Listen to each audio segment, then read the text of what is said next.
Hello, everyone.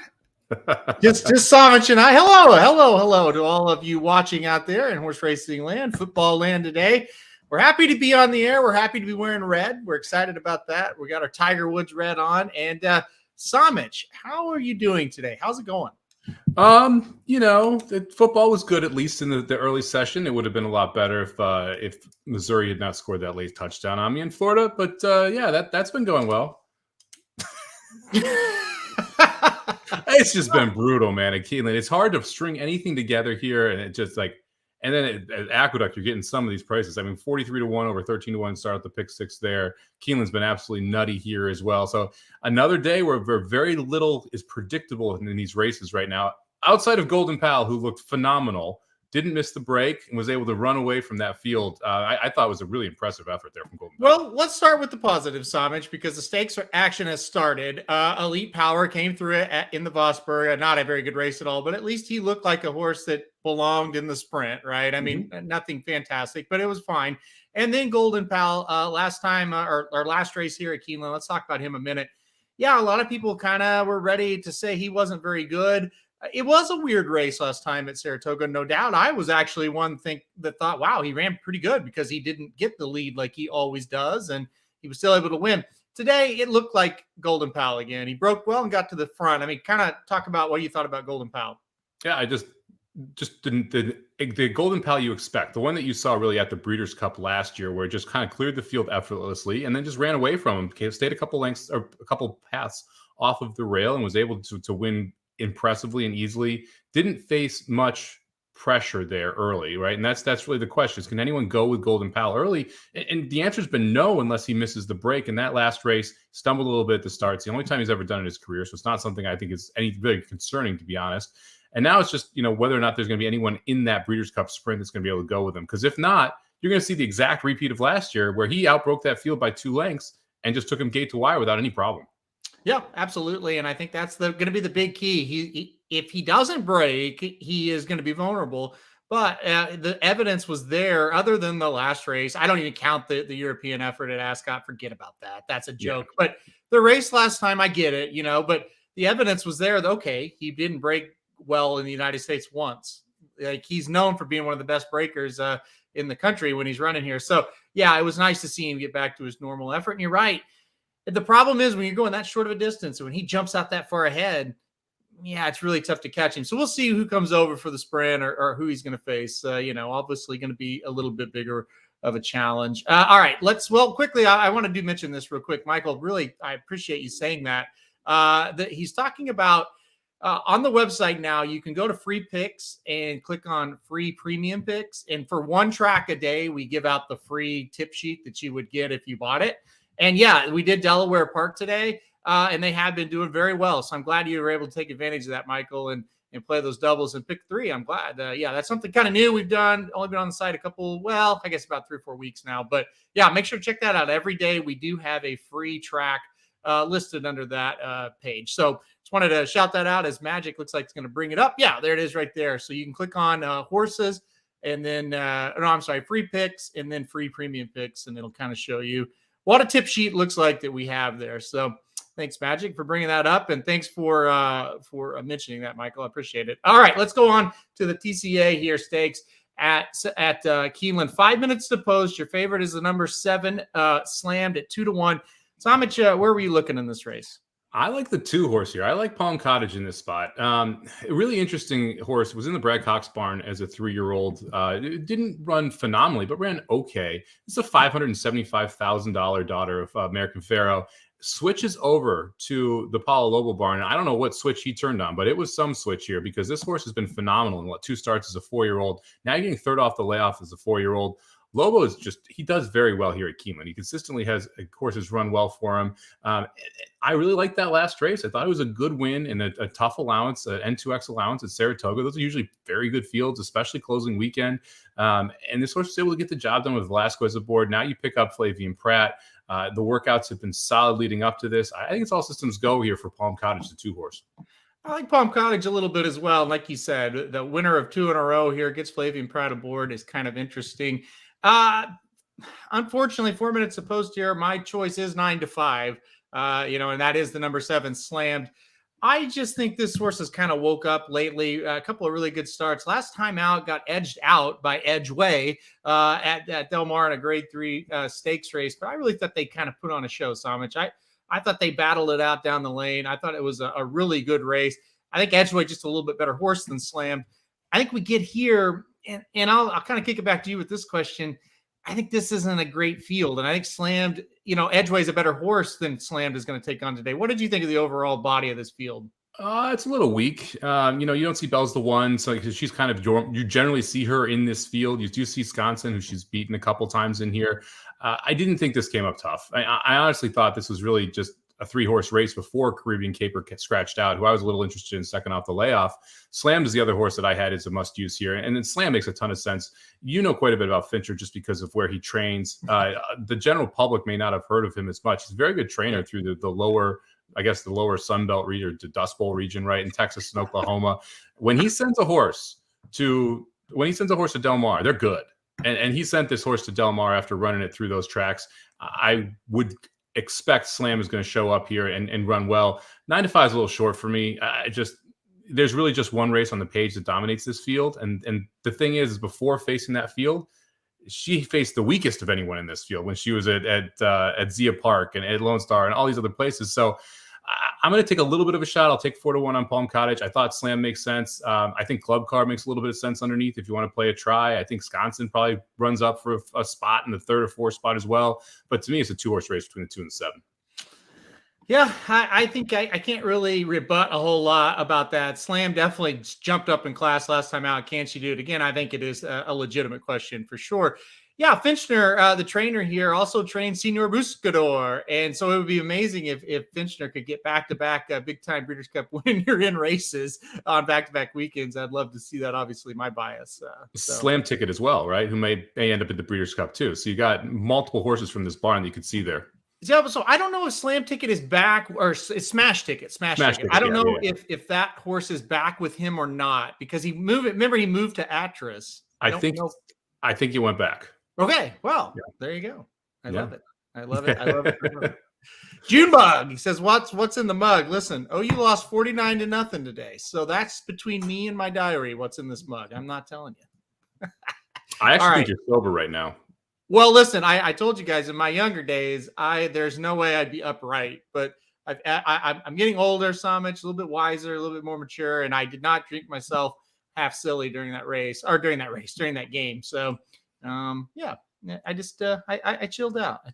So, here we go. Smash Ticket last win was still with Actress at Pimlico. So there you go. Huh. I thought Smash Ticket flipped over again, flipped back. Well, listen. Magic didn't single Golden Pals, so can we really trust anything he says? Hey, he can't break anymore, right?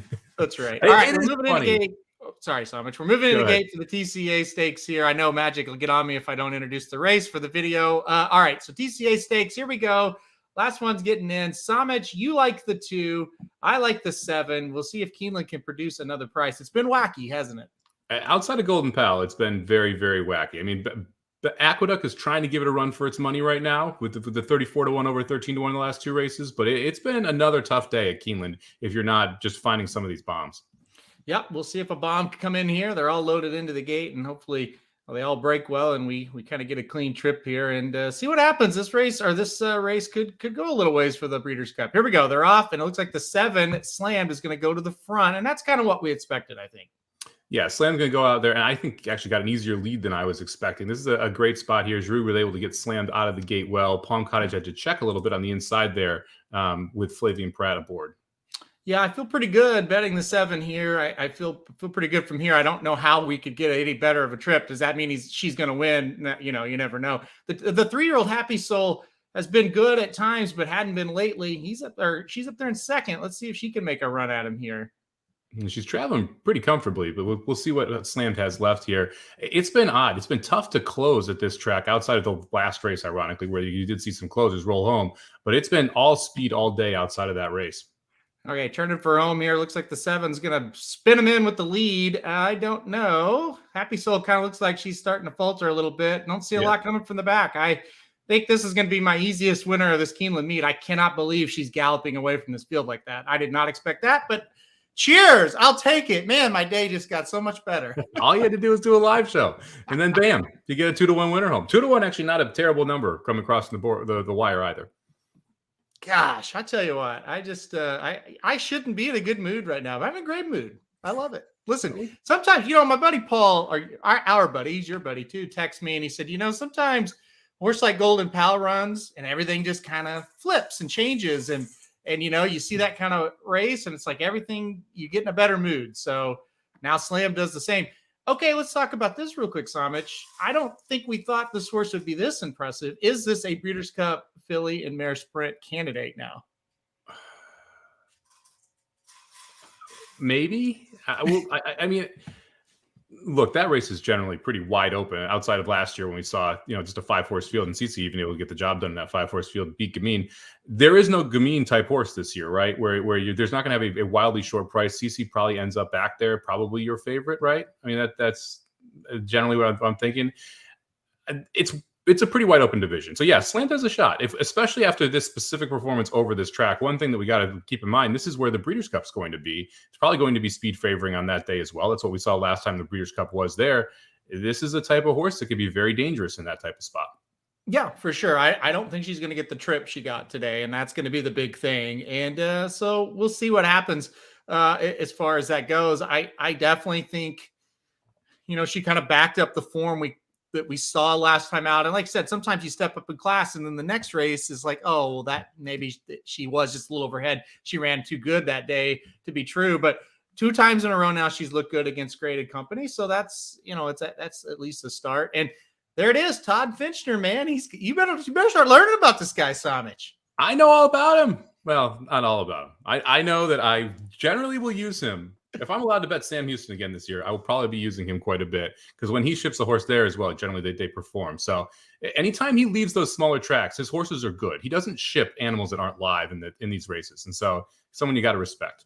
That's right. That's right. Now, do you want to flip over now to the Joe Hirsch Turf Classic at Belmont at the Big A, Somich? It's not a Breeders' Cup win in your end, but I think it has major implications. Sure. Why not? If you would have said no, I would have said too bad because somehow I fell into hosting this today. So. You like how it's like being passive aggressive about not hosting it too? I gotta be honest with you. I'm kind of digging this you and I on here. I think the others may have been dead weight. I would agree. I mean, we handicap all of these races every single day and we kind of just know how it's going to go. And you can even try and throw curveballs at us and we just work right through it. Just like professionals right there. You see that? That's correct. Yes. Yeah. The cream has risen to the top today on the Racing News live stream. All right. Well, 3 minutes to go here to the Joe Hirsch Turf Classic, a field of 7. Why I think it has major implications. The number 2 Warlike Goddess is in this race taking on the boys. It's a huge race for her. They want to run in the regular Breeders' Cup turf, not the filly and mare turf. She's got to beat Gafo today, got to beat at Hamo. What do you think about Warlike Goddess here? I'm excited because we might get to see her actually take a full-on run today for the first time in a while. When we've not gotten to see her really stretch her legs. Ran second last time to Virginia Joy, but that ride was brutal by Rosario. I mean, just absolutely one of the worst you're going to see. That he cost her that race. All her other efforts, she's never really got to go because she just dominated people in the Glens Falls and the Bewitched. So I'm excited to see what she can do today. And she's going to get a challenge. This is the toughest field she's faced. From a numbers perspective, she should not be the price she is. From a talent perspective, you feel like there's more there, and that's why the numbers aren't where they are. Yeah, I agree. I kind of think this horse is getting ready to romp. I singled her in this spot. I think she's simply better than these horses. They want to run her in the turf because they think that longer distance is where she's really going to excel. The Breeders' Cup filly and mare turf at Keeneland, a little bit shorter in distance as opposed to the regular turf. So to the Lord's question here, I like Warlike Goddess a lot. Sounds like Somich does too. Okay, let's talk about the biggest horse to kind of challenge her here. Is it Gufo? Do you trust Gufo? I mean, that's kind of a rhetorical question, I feel like. No, I don't trust Gufo. And I would say it's actually Soldiers Rising who I'm interested in the most. Okay. The Soldier Rising, the 6th horse here. I thought that last effort in the Sword Dancer was phenomenal, going 1.5 miles. Ended up running the 3rd to Gufo in that race. I realized that, but I thought that was a really nice step forward for this horse, who's a 4-year-old, has the ability to get better and better here. It's a son of Frankel who I think is going to improve as he gets older. I think we're starting to see some of that. I'm interested. I'm going to play a 2-6 exacta cold. I think the threat to the 2 is actually the 1 Bye Bye Melvin, who could wire this field. I think that's how Warlike Goddess loses this race. Is if Bye Bye Melvin gets loose, we see something very, very similar to what we saw last time when Virginia Joy was able to do it to her. Lord is like right on. Like he just asked, do you like Warlike Goddess? And like 1 second after we talked about it, and he just talks about Bye Bye Melvin the minute you mention it. It's unbelievable. You're kind of reading our minds today. Yeah, listen, I think that's the key, right? And that's kind of what happened with Virginia Joy. It was twofold. Rosario left Warlike Goddess too much to do, but Virginia Joy got the jump on this horse, Warlike Goddess. And I think one thing with Warlike Goddess, this stretch is pretty darn long at Aqueduct. I think that really favors her in this spot as well. Saratoga is kind of a little bit of a tighter turf course, in my opinion. A little bit tougher for closers coming from way out of it on the back. So I think Warlike Goddess is going to get a little bit better of a chance today. How about this? Jose Lezcano gets aboard. I know it's because Rosario's at Keeneland. I think this is a pretty good replacement, don't you? Yeah, I do. I mean, look, Leparoux rode this horse for a long time very, very well. I mean, so this horse has had some jockey switches over, and I like Lezcano as a turf jockey, especially when you look at what's left of this colony right now. There's not a ton of jockeys here that are left at Aqueduct because of what's going on at Keeneland. So Lezcano is probably your second or third best jockey right now there. So I don't mind this at all. Yeah, I agree. I think he's very good on the turf at Naira. And Michael says, hey, he thinks Lezcano might upgrade this horse. Well, no might. He thinks he will upgrade the horse today. You will not get it will be a better ride than last time on Warlike Goddess. I'll put it that way. Well, it won't be worse. I'll say that. So, Magic, are we doing a reaction video to this? Do you want me to send in an opening here? Let me know. Just pull me out if you want us to do a reaction video, Magic. Okay, doesn't look like we're doing one. No reaction video. There it is. Is that the first time you've ever said those words to Magic? Yes. Okay. Oh, all right. Well, tell you what, we'll still kind of act like we're doing one. We're going towards the gate here. What do you think the opening half is? Well, it's Naira, and it's a mile and a half. So 50. That's why it's a good question. Yeah, 50, I'd say. 50? Oh, I'll take the over on 50. Okay. 51? I think we're right around there, yeah. Because there's no one but Bye Bye Melvin that's going here. You know what I mean? Yeah. They're only scrolling schedule. Well, we're covering extra races. We're just going above and beyond here. Where's the scrolling schedule anyway? I don't. It's probably the one on the bottom that's really long. Down here. Oh, it's scrolling down here? Oh, yeah. Okay. Well, I don't. Whatever. Doesn't matter to me. Oh, Turf Classic back 442. All right, well then let's do it here. We're supposed to do this one then. Yeah, let's go. Well, he said we weren't though. All right, well, we're loading into the gate here for the Joe Hirsch Turf Classic, Grade 1, going a mile and a half over Belmont at the Big A's Turf Course. Warlike Goddess, your heavy favorite here. I like Warlike Goddess. Aaron, where are you going? Yeah, I like Warlike Goddess as well. Don't love the price of 4 to 5, but that's probably what she should be against this field. I think Soldier Rising's a little interesting in this spot, and it's going to be interesting to see how long Bye Bye Melvin can keep them going up front. And just as they break, Bye Bye Melvin out there like a shot, 2.5 lengths up early. Yeah, caught a big flyer, and you mentioned it on the show here. You really thought that this horse could take him gate to wire 6-1. You're getting paid if he's able to get the job done. Warlike Goddess in third. I think that's interesting. Very headsy ride so far from Lezcano. I think you look at the program, you kind of know how this horse gets beat. Now, I'm going to be interested to see how fast they go. We're talking about that. You were guessing 50 for the opening half. I said the over. 24-1 there for the opening quarter. Bye Bye Melvin needs to slow this down. You're not winning going 12s up front here. You're going to have to slow this down at some point. But I like the fact that you're keeping Warlike Goddess here in the clear, close to the pace. We've talked about this multiple times. Sometimes if you have the best horse, just don't let yourself get beat by the pace. Just make sure you stay within striking distance when you're turning for home so you can make up that ground. She looks pretty darn comfortable here. And look at this, 48.96. How about that? That's fast. That's fast for Naira going a mile and a half on the turf for sure. Yeah. Here we go, though. You've got Warlike Goddess sitting in a great spot. I mean, this will be really interesting because she usually comes from dead last. So if she can kick home from here, That gives her like another dimension, right? Makes her even more dangerous. I mean, Gufo sitting in the top 5 as well, right on the hip of Warlike Goddess as well, up close today compared to where you usually see Gufo. Soldiers Rising actually ends up being the horse who's sitting in last here. So a different order than what you've generally seen. They went 113 and 3 there through the opening 6 furlongs. Bye Melvin still leading them up front.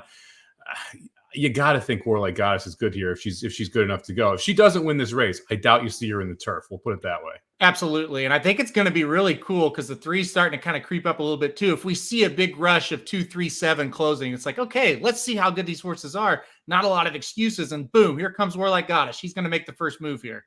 Don't you just leaving Rock Emperor out of this, huh? I don't give it. I don't. He is moving a bit though. The 2's really making the strongest move so far, but we're still on the turn here. Yep.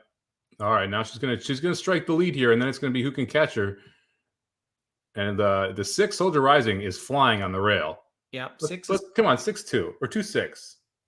Oh boy, Warlike Goddess is. Oh my goodness! Oh, the 6 got stopped. Warlike Goddess just galloped away from him. Big time race there. The 1 gets second. Somich, you said that horse could take him gate to wire. Kind of did, except there was a freak in the race with the 2 Warlike Goddess. This is probably your Breeders' Cup Turf favorite from our side of the pond, right? Yes, probably. I mean, that's so tough. Yeah, she's going to be the favorite in the Breeders' Cup Turf of the U.S. horses, of the U.S. contingent. There are obviously going to be horses coming in from overseas that are going to be very, very tough. But that was impressive. She ran very well there.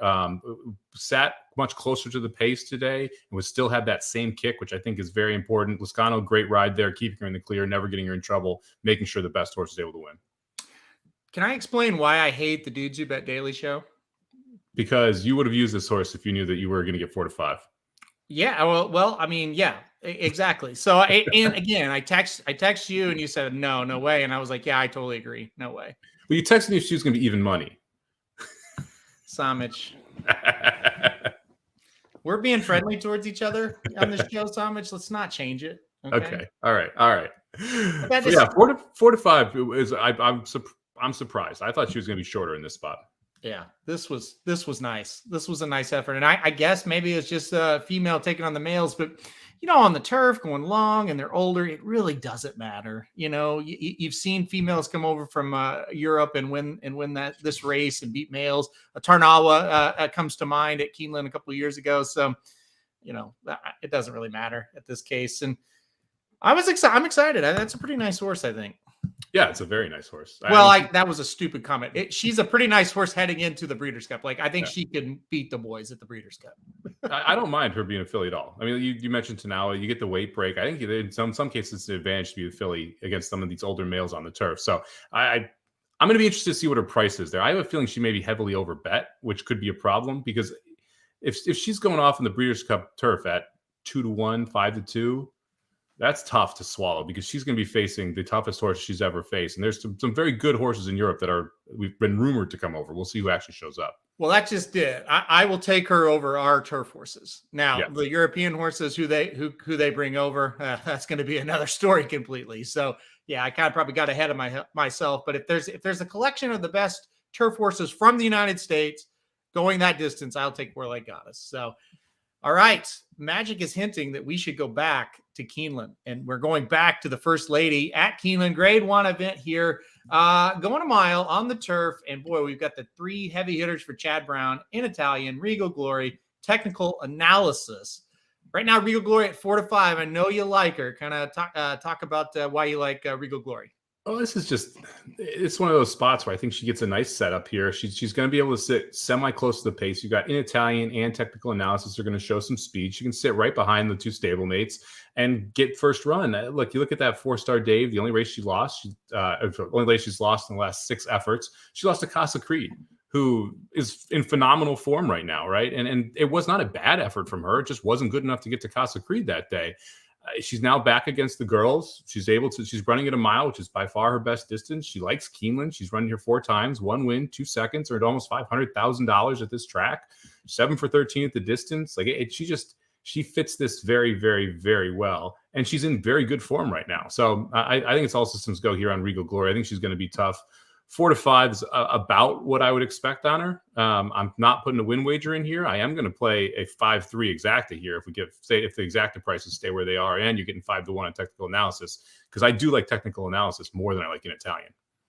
I want to talk about the pace of this race a little bit, Somich. I think it's a little bit of a guess. I think there's no doubt the 3 or the 4 or 1 will set the pace. Who do you think actually gets the lead here for Chad Brown? I would expect it to be in Italian. In Italian, 2 back went 22-1, 45-2. Last time out, going a mile and an eighth, went 45-4. So I would expect an Italian does it. If you look at a technical analysis time, when technical analysis makes the pace, it's 24 and change, not 22 and change. So I think an Italian is the one who gets loose. I just don't like an Italian at a mile as much as I like as much as I like an Italian going that mile and an eighth distance last time. Yeah, no, I'm with you on that. And I think that made the big difference last time out, because look, in Italian had been running very well, but, Regal Glory at this distance kind of smoked her. Speak of the devil. Now, she ran a fantastic race that day at Churchill, but, in Italian wasn't really a match. She did have a couple of wins at a mile before those efforts. So it's not like she can't win at a mile, but that mile and an eighth and carrying that speed seemed to work out real well for her. That's kind of a handicapping angle. A lot of people maybe get a little bit confused, think, well, speed horse, the further they go, the harder it's going to be for them to win. Sometimes that's the exact opposite, because you get a horse, they get on the lead, and usually when you go longer, you go slower early, and they got a lot more left in the tank when they get for home, or they turn for home, and can run the other ones into the ground, right? Well, there's no one around them when they're going longer, right? If you go 45 and change, going a mile and an eighth, there's no one around you. And if you have a high cruising speed and you're just comfortable out there, you just keep going. And that's what Italian did last time. Just kept going after she didn't face any early pressure. And so the key here, and this is why it's tough that you have both of these Chad Brown horses as your possible pace setters. You're not really sure. You would expect they're not going to press each other, right? I mean, they're from the same barn, so you'd be very surprised if that happens. So one's going to go, the other's going to sit in second. I would expect it's going to be 4-3-5 all the way around, and then it's whether or not the 5 and the 3 can run down the 4 late.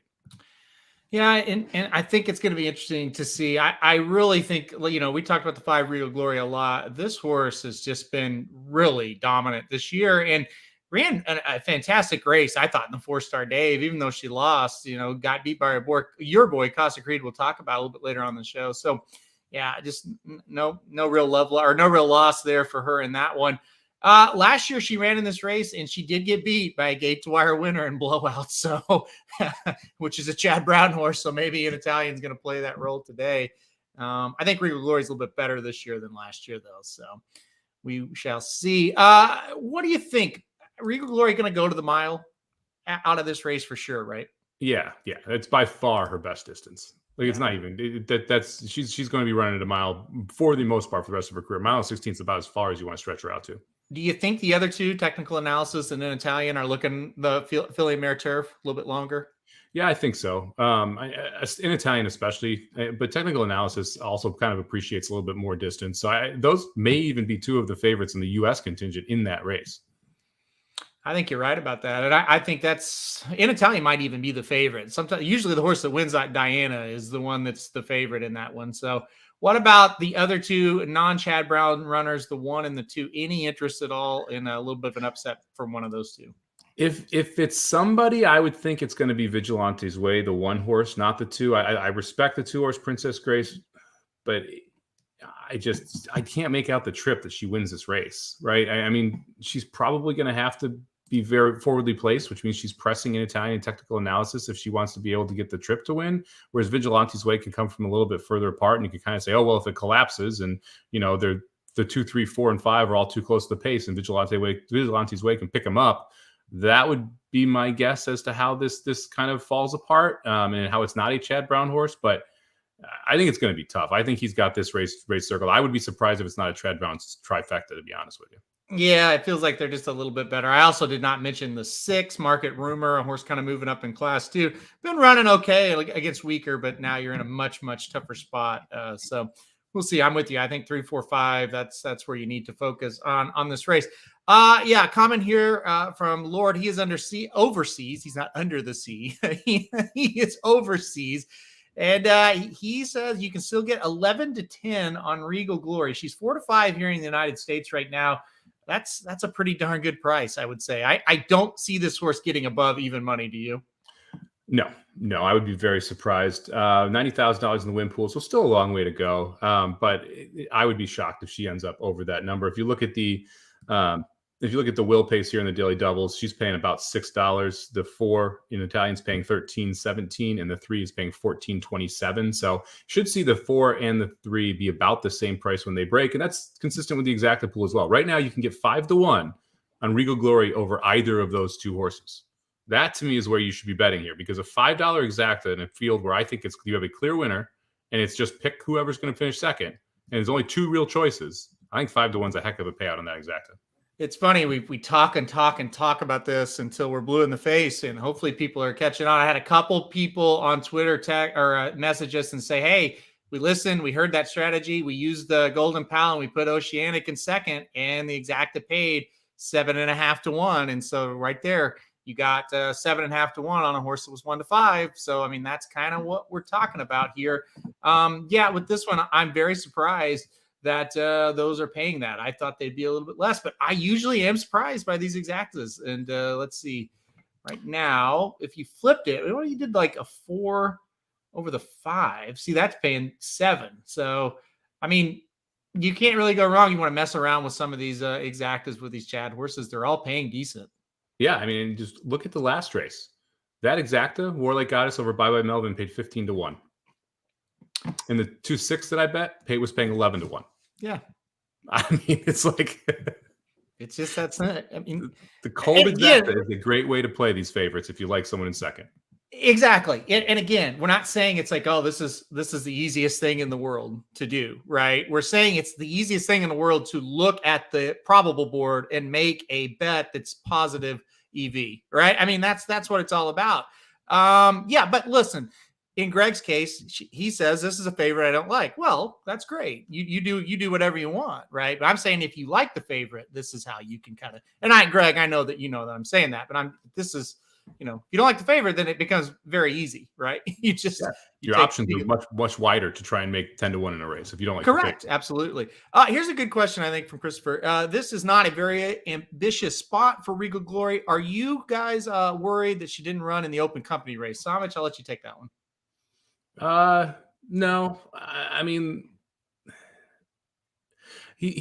Chad Brown put 3 in here, and I think he just wanted this race circled. Essentially, he wants to get a race over the track for Regal Glory, and to me, this is one of those things where I agree that it's not as ambitious as the 4-star Dave, but this, like, by putting technical analysis in Italian here, it's also not a slam dunk for Regal Glory either.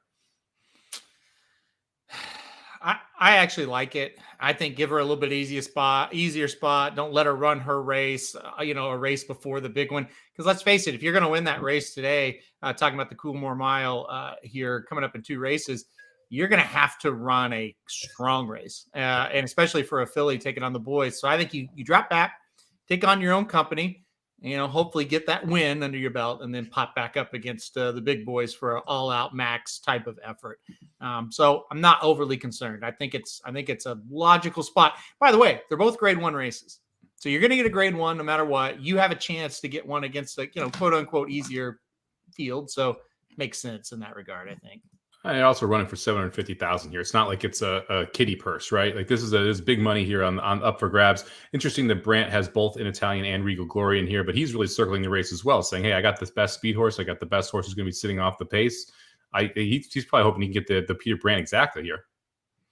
Yeah, I think that's certainly could happen. I think that would be a very good bet, 5 over the 4. Or if you wanted to even flip it, you could do that as well. Let's see, what's that saying about keeping your horses in the worst company possible? Well, first of all, this is not the worst company possible. I mean, these are pretty good horses she's got to beat. Secondly, I think we laid it out. They're both grade 1 races. She's running for $250,000 or less. It's a female. She needs to go get a win, run well, get this one under her belt, and then she can go pop and be ambitious against the boys in the Turf Mile. You also have to look at like how big that field is in that mile. I mean, you have no idea where you're going to draw. It's a lot more difficult in that sense, and I'll happily take a $750,000 check. And one thing that people don't talk a ton about is horses' confidence. Horses do have confidence issues, and they can have their heart ripped out in certain spots as well, and you see them just not recover from it.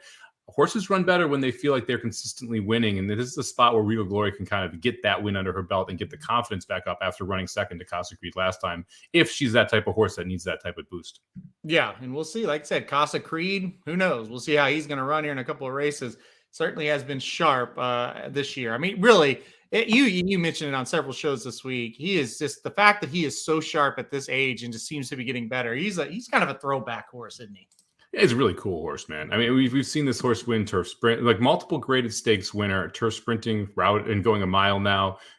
Just fun to see this horse kind of come up in the Belmont barn and run in all these different spots and have some success. I love what Mott's done with Casa Creed, and it's cool to see him continually having success, because we kind of thought it was a little bit of a joke at first until he won the Jaipur last year, and then it's like, oh wait a second, it's a little bit of a real horse, and I just probably the horse we've talked about more than any other horse on the Magic Mike show, because he just shows up in every sequence that we end up doing. Yeah, he was kind of that horse that it's like, okay, he'll win at Gulfstream in those turf races where they're good, but they're not like, oh, here comes all the brown horses. But now, yeah, he's definitely getting the job done in the bigger ones. So that's pretty cool to see. We are 4 minutes to post. Regal Glory now 3-5 in this spot. In Italian 3-1. Technical analysis 9-2. We both like Regal Glory. I think I'm really thinking 5-4 exacta here. What about you? I'm playing the 5-3 exacta. I like technical analysis over in Italian. I don't like in Italian as much at a mile. I don't know where that race came from, Diana. That to me is the biggest thing. That race just jumps off the page as an outlier to me. And if that's the case, and now we're getting back to a mile, I think in Italian's beatable at a mile. And I would rather take technical analysis, who was the favorite, by the way, in that Diana ends up running second in the exacta, especially since I'm getting 5-1 either way. By the way, I just checked the baseball scores. It's 0-0 going into the 14th inning for the Rays and the Guardians. That's unbelievable. I knew it was 0-0. I didn't know how late it was. I saw it. I think it was in the 10th last time. And this is the Rays need a run to stay alive. I think they've scored one run now in the last 23 innings so far in that series. So not wonderful there. Real quick before you mentioned it, 4 minutes to post here. Have you looked at the doubles at all? Because the double will pays are very interesting into the next race, which is your Breeders Futurity for the 2-year-olds. I've not looked at the doubles. I've been doing this show. You got a multitask, my friend. The 5, let's see. The 5 to the 7 is 9-1. Who do you like here? The 5 to the 2 is 4-1. Whoa. Yeah, that's why I mentioned it. That horse is going to get hammered. So that's the Brad Cox horse running in the next race here at Keeneland in the Futurity. The 2-horse Loggins is currently your favorite in the doubles. $4, 4-1 double here for the 5-2 double. That's wildly short in my mind. I'm surprised that it's $4 for that double. That means this horse has got some serious steam out of that race for Brad Cox. That maiden special weight score. Wow, that's wild that horse is 4-1. Holy cow. But listen, I get it. The horse was very impressive on debut. And to me, that more than anything, it's telling me that Cox is kind of talking this horse up in a big, big way. So we might see something like special. To talk when he likes one too. Yes, he does. Essential quality, he tipped his hand with very early on in his career. So yeah, we'll see. We could see a really, really nice performance if he runs to that kind of backing, because that's some serious backing in a field that on paper looks very wide open. Yeah, I mean, that's a lot of steam in that field. I mean, there's 2 Bafferts in there. You've got Forte, who looked, I thought, phenomenal in the victory, winning the Hopeful over at Saratoga. You got Honed in there for McPeak, as well as a 1 horse who generally takes some type of money. Like, it's a deep field in that race. I'm surprised that you're seeing any horse. I mean, that projects to like 6-5, 7-5. That seems wild to me. Yeah, that's unbelievable. Well, it'll be fun to watch the tote board as the first click comes in on the next race. So that's just something you've got to look forward to here on this fantastic Saturday of racing, and here with the racing dudes. Well, at least the 2 best ones. So, all right, Somich, we're moving into the gate for the First Lady at Keeneland Grade 1 event, going a mile. Big prep for the Breeders' Cup, even though it's not a win and you're in here. Your favorite is the number 5 Regal Glory, and I'm sure you're going to stick with her, right? Yeah, I'm going to play Regal Glory, but I do think there's some value in the exacta here. I'm not going to play 3-5 to win. I'm going to go Regal Glory over technical analysis. I'll take that 5-1 exacta that's currently on the board. Well, and I'm going to go 5/4. So we've got the same idea as far as playing a straight exacta here. Looks like the 5/4 is paying 4-1. And like you said, the 5/3 paying 5-1. So we'll see which one can kind of get second, or well, maybe there could be an upset. We haven't considered that yet, but it could be. So, all right, on the gate, the pace will be interesting. Will in Italian or technical analysis get the lead? We're about to find out. Here we go. They're off. And oh wow, I'm surprised. Vigilante's way went so quickly to lead, but it looks like in Italian just going to gallop right away from him. And you're going to see Regal Glory here sit in fourth, get the rail position, save ground around both turns. I'm surprised the 2 horse isn't more forwardly placed here. I thought the 2 was going to have to make some noise early to be competitive, but Princess Grace is off the lead here. It definitely feels like the plan all along was to get the 4 to the front, kind of rushed up, crossed over, and got over to that rail. So she's going to have every shot here. We haven't got the fractions yet, though. We don't know how fast she's going. Kind of got a big hold on that horse there, does Joel Rosario. So we'll see here. Yeah, I love Regal Glory's spot here, though. I mean, just sitting by herself, it's like sitting in fourth, right behind the 3 horses that are out in front of her. I mean, she's got no excuse from this spot. Her trip reminds me a lot of the trip we just saw Warlike Goddess get in the Joe Hirsch, where she's out, kind of by herself in her own little world there and can kind of just make the move. Okay, here we go. On the turn, no fractions posted. That's great. But on the turn, and it is in Italian with the lead. Here comes technical analysis, and here comes Regal Glory. So we'll see. Here's the big question. Regal Glory seems like they've got a lot of horse here with her. She's starting to wind up. Yep. Going to spin 3 wide. Technical analysis is going to get first crack, and I think we'll see if they'll get by in Italian. Here comes Regal Glory on the outside. In Italian, looking tough up front, though. Yeah, I don't know if they're going to get to in Italian. And Regal Glory kind of drifting in and out. She sees her now. She's going after her, but I think in Italian got the slip here. Look out. It's going to get close, but I think in Italian's going to take him gate to wire. Regal Glory spun her wheels a little too much at the top of the stretch there after spinning 3 wide and just didn't have enough to run her down. So I would not take Regal Glory in the turf after that performance at all. In Italian, sharper than ever. That's 2 big-time Grade 1 wins in a row. Yeah, I want to see the fractions. I really wish Keeneland put the fractions up on that one because, I don't know what to think of that race based on, did she go 22? Did she go 24? It makes a big difference depending on what you expect. It'd be interesting to see where in Italian goes now. Yeah, and it's a Grade 1 race at Keeneland, Mike. I don't know why you would expect internal fractions while we're watching the race. That doesn't make. Why would you even think that was possible? Who would ever do that? It's 2022, so why on the board? Oh, I can't see them because it's moving too fast. But they're on the board. They are on the board. I wonder if they're off, and that's why they didn't post them or something. So, man, nice race from in Italian, though. I thought.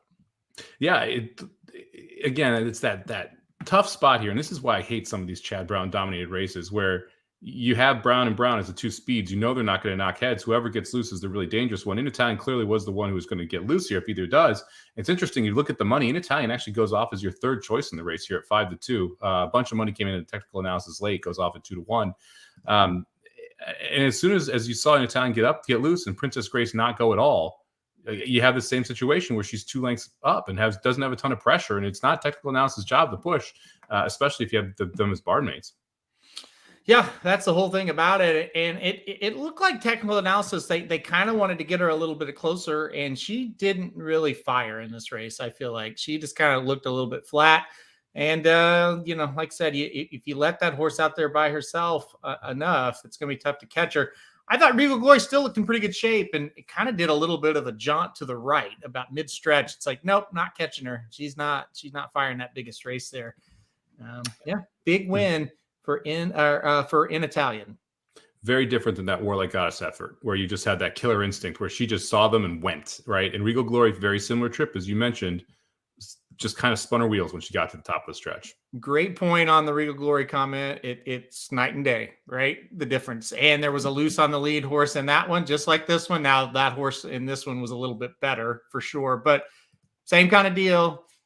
Just didn't have an answer. And so, big win for in Italian. We'll see where she goes next for the Breeders' Cup. What kind of odds would you have given after standing there at Churchill that in Italian is Chad Brown's best female miler, after we saw what Speak of the Devil did and knew Regal Glory was sitting in the barn? I mean, it's wild that this is where we're at 6 months later. I can't believe Speak of the Devil came back and ran that bad. It's just shocking to me. So bad. And It's crazy. I don't know what I could have given you because I never would have thought that was possible. Speak of the Devil was so good that day. I thought that's the next future star of this stable, and Regal Glory beat her next time out, and now In Italian is on fire. So, gosh, I don't know. After that one, maybe you put her in the mile. It'll be interesting. I mean, we have a ton of speed in the mile that we're going to cover here in a couple races, and that would be my one hesitation about putting her into that mile division. That mile division on the turf has a boatload of speed, and she wants the lead. You can tell based on the last two. Yeah, no doubt. That there was no doubt. Just go to the lead. Lori C chimes in and says the fractions were 23 and 47. If that's right, that was a very good race from Regal Glory, actually, to even get up within a length, because In Italian should blow that field out of the water going 23.47. Yeah, if that is correct, and those are not very fast for a grade 1 turf miler. But why that makes a lot of sense why In Italian won. If you told me that she went 47.5, I would say the other horses are in a lot of trouble. No, yeah, I would agree. I would definitely agree with that. Man, really, really good race though. And you said it, Peter Brand Exacta. That's what they're going for. They got it. I had it flipped. Damn it. Oh well. And that one's going to pay what, $8? Yeah, $8. Still pretty solid. Yeah, the other one would have paid $5. So, okay. Well, it's time to turn the page. It's time to go now to the Breeders Futurity at Keeneland. That is next. A full field here. 14 runners, the 4 and the 16 of scratch, but we still have 15 runners. I'm waiting for this first click. You mentioned it, so we'll go ahead and we'll kind of start our talk with this. Loggins bet down dramatically in the doubles. You don't want to go to Belmont at the Big A race 9, $40,000 N2L claimers? All right, we can do that. We got 4 minutes there. It's going to be a while before we go into this. I mean, I handicapped it, so we might as well talk about it. Every race matters, not just the big ones. All right, well, I'll introduce it here. Race 9, Belmont at the Big A, and it is a claiming event. How far are we going in this one? I don't even have it up. We're going 7 furlongs over the dirt. Yes.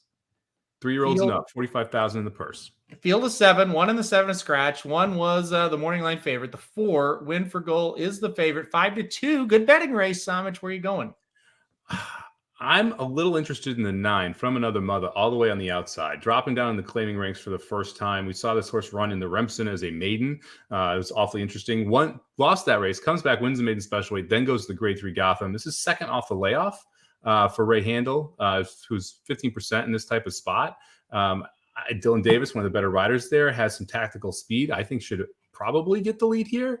And if that's the case, I think the 9 could be awfully tough from that outside post. I like the 9 on top as well, so that's kind of funny. I did like the 1 until the scratch, obviously. I liked the 9. I do like the favorite right now, the 4. I thought the 6 would be an interesting horse as well at 5-1. Cash in a Flash. You covered the 9 pretty well there. With Cash in a Flash, first off the claim for Rob Atras, moving back to the dirt. Ran pretty well 2 back on the dirt, going a mile at the 50K level. I kind of think this horse might get out to the front. So I think the 6 and the 9, who gets to the front is going to be big. The 9, it's not really a suspicious drop. Definitely a horse that needed to drop. So that's the good news there. Anybody else you thought about? The 8, Maximum Moment, I thought was a little interesting here. First time David Jacobson, first time in New York. This horse has been running at Santa Anita and Los Al Del Mar the last few races. Been in Phil D'Amato's barn.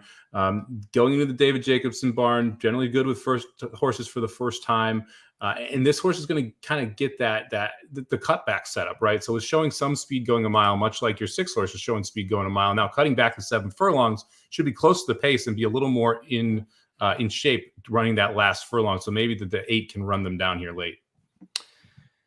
Yeah, I like the 8 as well. I think we're on about the same horses here.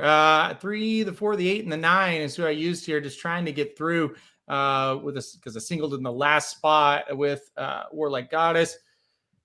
Yeah, I think this 8 is interesting. David Jacobson, obviously a guy that was kind of somewhat ran out of the game. Now he's back.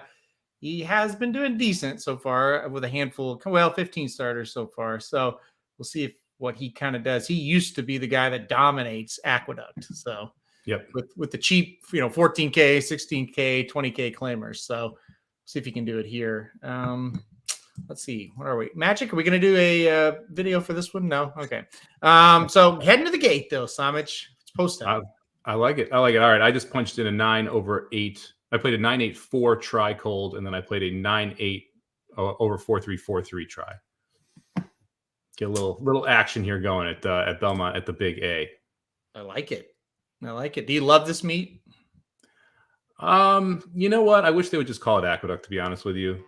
Like or like call it something fancy, right? Not like Belmont at the Big A, which is just stupid. And then the BAQ thing in the forum pisses me off because it's like, just say Aqueduct. They're running at Aqueduct. In the past form you're showing as BAQ is Aqueduct form. It's not Belmont at Aqueduct form because it's ridiculous. So yeah, just run it at, I think I saw someone call it Baqueduct, which I thought was a little interesting. And we've had the Royal Aqueduct, which we've used, which is good.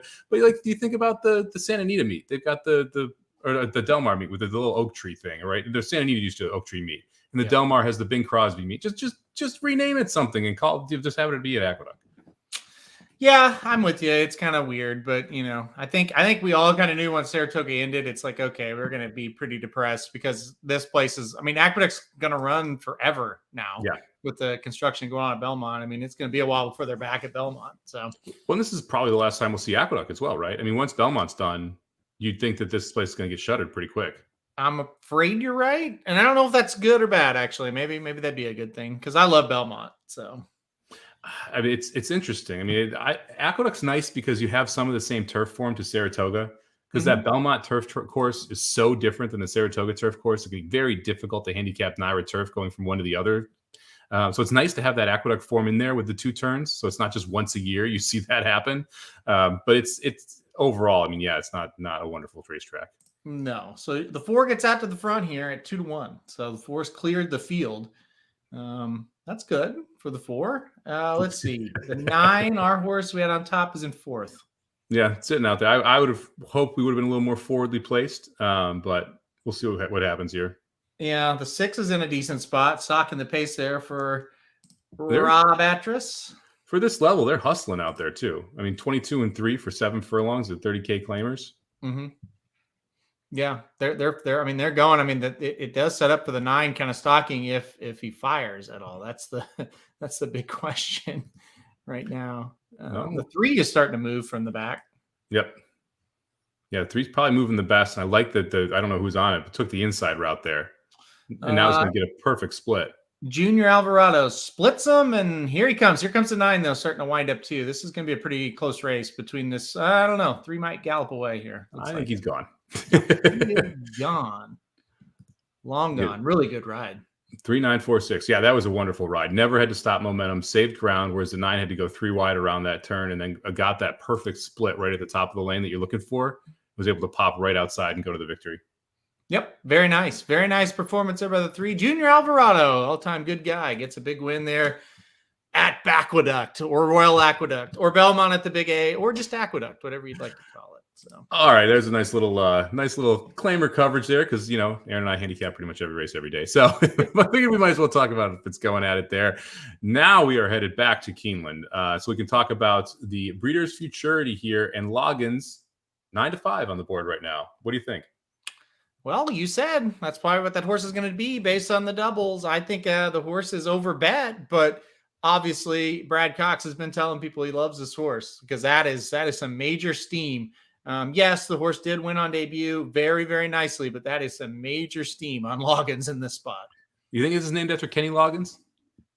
I think so. Yeah. I mean, there's not many other Loggins naming ideas out there, right? I can't think of another one. Yeah, neither can I. So we got, I mean, Kenny Loggins, not bad.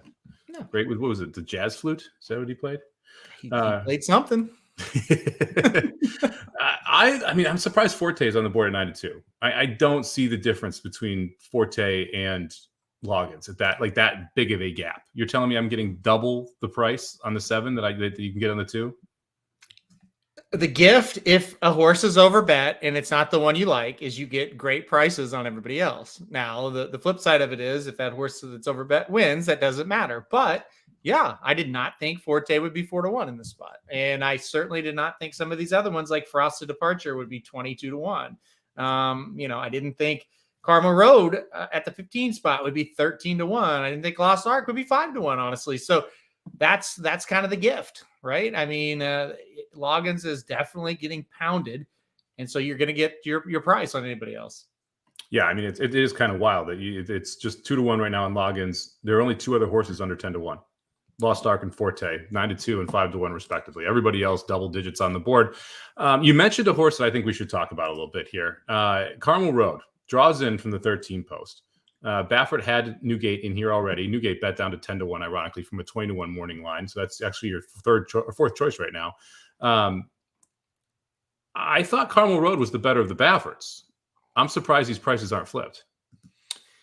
I definitely think the Carmel Road is the better looking one of the Bafferts, and the morning line maker did too, because he put Carmel Road at 5-1, despite not being in the field, and he put Newgate at 20-1. Now, putting a Bob Baffert horse with Johnny Velasquez aboard at 20-1 is pure stupidity. I don't think anybody thought that horse would be 20-1.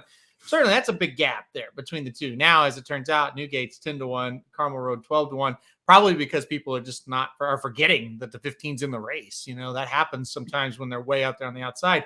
I'm more impressed with Carmel Road as far as the performances. Newgate maybe is the one that's going to stretch out better, but Carmel Road looks like the more talented of the two Baffert runners. Yeah, I think so too. My main, obviously the post sucks, right? I mean, you just got to get that out of the way. But that last race going 21-4, 45-4, and opening up to win by 8 lengths at Del Mar, I thought was really impressive. I mean, obviously he was favored in that spot, was $1.20 favorite, so 7-5. I'm sorry, 6-5 in that spot. But that was a nice win. Now, there's a lot of other speed in here, which is no surprise. It's one of the earlier prep races here for 2-year-olds. You're generally going to get these speed-filled fields. Is this just a break and go? Like, are we just sending this 15 blindly? I mean, the 21-4 is the fastest opening quarter we've seen any horse in your run. I think from this post, isn't that what you kind of have to do? Because if you don't send and get the lead, you're hung. And not the good kind of hung. I'm talking the hung wide type of hung, way to the outside. So I think that's what you do. I think you just tell the jock, ride the hell out of him, get him to the front. Hopefully he's good enough to go fast and take him gate to wire. That's where you're forced, especially with a 2-year-old. You don't really want them to get hung wide or get in all kinds of traffic. So I think that's your only choice. And you get Sias aboard, who's a jockey who is 100% comfortable getting a horse out of a gate and sending in these type of spots. So I would expect that's the plan. I think you hit the nail on the head. I think the 15 post really forces your hand here, where what a catch there in Oklahoma State game, where you have to really forces your hand, where you have to send here, because go ahead. Because if you end up 3 or 4 wide, you're right. It's just game over. You can't do that going into the first turn for a horse that clearly wants to show speed. I was going to ask what the score is. Wow, Texas Tech's ahead. That's crazy. So do you know Texas Tech? Sorry, it's like a quick little sidetrack. Texas Tech starting their backup quarterback today, who people compared to Mahomes. Really? It was like he was that touted coming out of high school that they were saying this is like another Mahomesian type quarterback in the Texas Tech offense. He's been impressive so far today. I can't imagine him being better than the Oklahoma backup quarterback. Better or worse than the Oklahoma backup quarterback? How could he be better? I couldn't even tell who was playing quarterback for you guys the majority of that game. I looked up and it's a different number playing quarterback every single freaking time. You know, my dad was like, Papa Dude, for you all listening, was like, yeah, you know, they got a backup, and that's just what happens. Nobody has to get backup. Well, Kansas put up 31 with a backup. Arkansas put up 20 with a backup. Tulane won with their third string quarterback last week, and now Texas Tech's moving up and down the field with their backup. So no, that's not fair. Okay, yeah, it wasn't good. It was like 6 different guys took snaps except for the backup quarterback. So anyway, you know what is good though, Aaron? What's that? You know what is good though? What? The Blues are up 6-0 on the Blackhawks, so everything is right in the world. Well, the bad thing is it doesn't count. So, yeah, it's a crazy call. Yeah, I was going to correct you on that. Instant Coffee has Sias Corrales is actually aboard Carmel Road. Oh, really? Okay. So I assume the same thing you did. Sias was named on both horses, and I thought, well, Sias will take the Baffert horse. No, he did take Instant Coffee. Interesting. Well, does that make you like Instant Coffee more? No, because okay. So let's talk about Instant Coffee now. Like, we got time. We're going to jump around a little bit before this. We're still let me pull this one up here so I know exactly how much time left. We still got 11 minutes to post here. Instant Coffee, the other Brad Cox horse, right? Correct. And you got 9-5 on logins, and Instant Coffee floated from 5 to 12 to 1. Are you any more interested in instant coffee? Because if your assumption is Brad Cox is saying he really likes Loggins, right? Doesn't he have to really like instant coffee here too? I would think he likes him. And I think the horse ran very well on debut, at Saratoga, won, beat a decent field, got a really strong number. If you're a numbers player, a horse has got great pedigree. I think Luis Saez getting aboard says that, hey, he probably told him, look, this horse can run a little bit, right? I mean, we don't have some idiot aboard here. So, yeah, I kind of like instant coffee a bit, but I just kind of feels like Loggins is the more heavily regarded Cox horse here. Yeah, the money is definitely showing up for the 2, not the 5. I do like the fact that instant coffee closed off of that as well. Was back in 6th place in that race and was able to make a 3-wide move and just blow by everybody. The other difference that you kind of see, Loggins was sub $1, so it was 92-cent favorite in debut. Instant coffee was 15-1. So that may also be one of the reasons why you're seeing some of the money go one direction and not the other. What do you think about this Loggins horse? Let's talk about it. Goes Zapper horse out of a blame mare, 6.5 furlong, just dominates, but the pedigree says should go longer. I mean, forget about the price. What did you think when handicapping this horse? I mean, I originally had Loggins as my second pick here, right? I have Forte on top. I like Forte in this spot. I still like Forte in this spot. I like Forte at the price. So we'll just get that out of the way right now. I think 5-1 is a nice price on Forte. Yep. Loggins makes a ton of sense. The horse probably wants 2 turns. Go Sapper Blame. That is a 2-turn style horse, right? So, and we've seen Brad Cox fare very, very well with these 2-year-olds consistently over the last couple of years. This is one of those races he points to. He does well at the Breeders' Cup with 2-year-olds. I mean, this to me it's a logical horse to be afraid of that they can win here. This one debuted at Churchill. There's a lot of you're going to see where you see a lot of Brad Cox's really good horses debut. So that's kind of in line with where you would expect to see him bring around a really good horse. It does feel like it's all systems go. It just feels like 8-5 is crazy talk in this big of a field, which has other speed in there, which seems pretty wide open to me.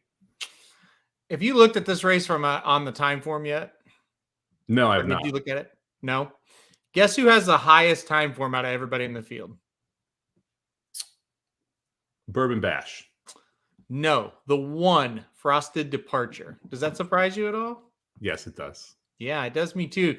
Got a 1:10 time form last time out at Churchill Downs, which is the high of anybody in this field. And the horse is 22-1.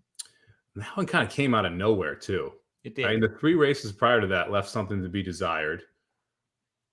I mean, Curly Jack Top Recruit Curly Jack 2 back. Top Recruit's a pretty highly thought of horse. Curly Jack obviously came back to win and beat the 3-horse Honed last time in the Iroquois at a big number. I think it was like 17-1, something like that. So the race 2 back is a little bit better than it looked a few weeks ago. But that race was in a 6-horse field, the one you're referencing. Was in a 6-horse field where the horse took them gate to wire. I don't see the one getting the lead here in any way. And so that immediately makes me a little more skeptical that we can repeat a number like that. No, I don't disagree, but I think it is interesting. And it's Kenny McPeak, and he's getting up into that playable range of 22-1. I mean, I could make a case for Honed here at 27-1. I said 12-1 was way too low. 27-1, 30-1. We're starting to get in that spot where, hey, it makes a little sense. We saw the Iroquois fall apart, and that horse at 54-1, which I liked a little bit in there, make a run up, end up running second.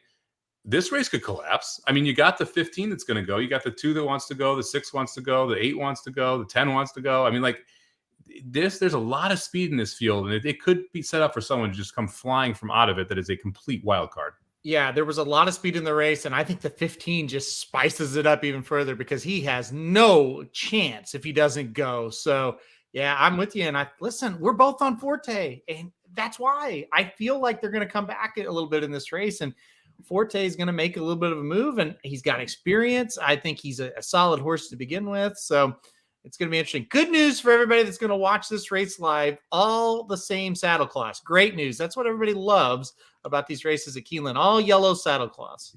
Wonderful. Just great. Wonderful. Yes. It was great. It was great yesterday trying to figure out who the hell each horse was. And like half the time you're just like squinting and leaning in. Like, what number is that? This is why I don't envy like the race caller for this. Yeah. If you're calling these races at Keeneland, you got to be so pissed off because then you have to memorize the literally the silks of each rider to be able to figure out who the heck each horse is and be able to call these races. It's tough enough doing that job without making them call it with the same saddle cloths.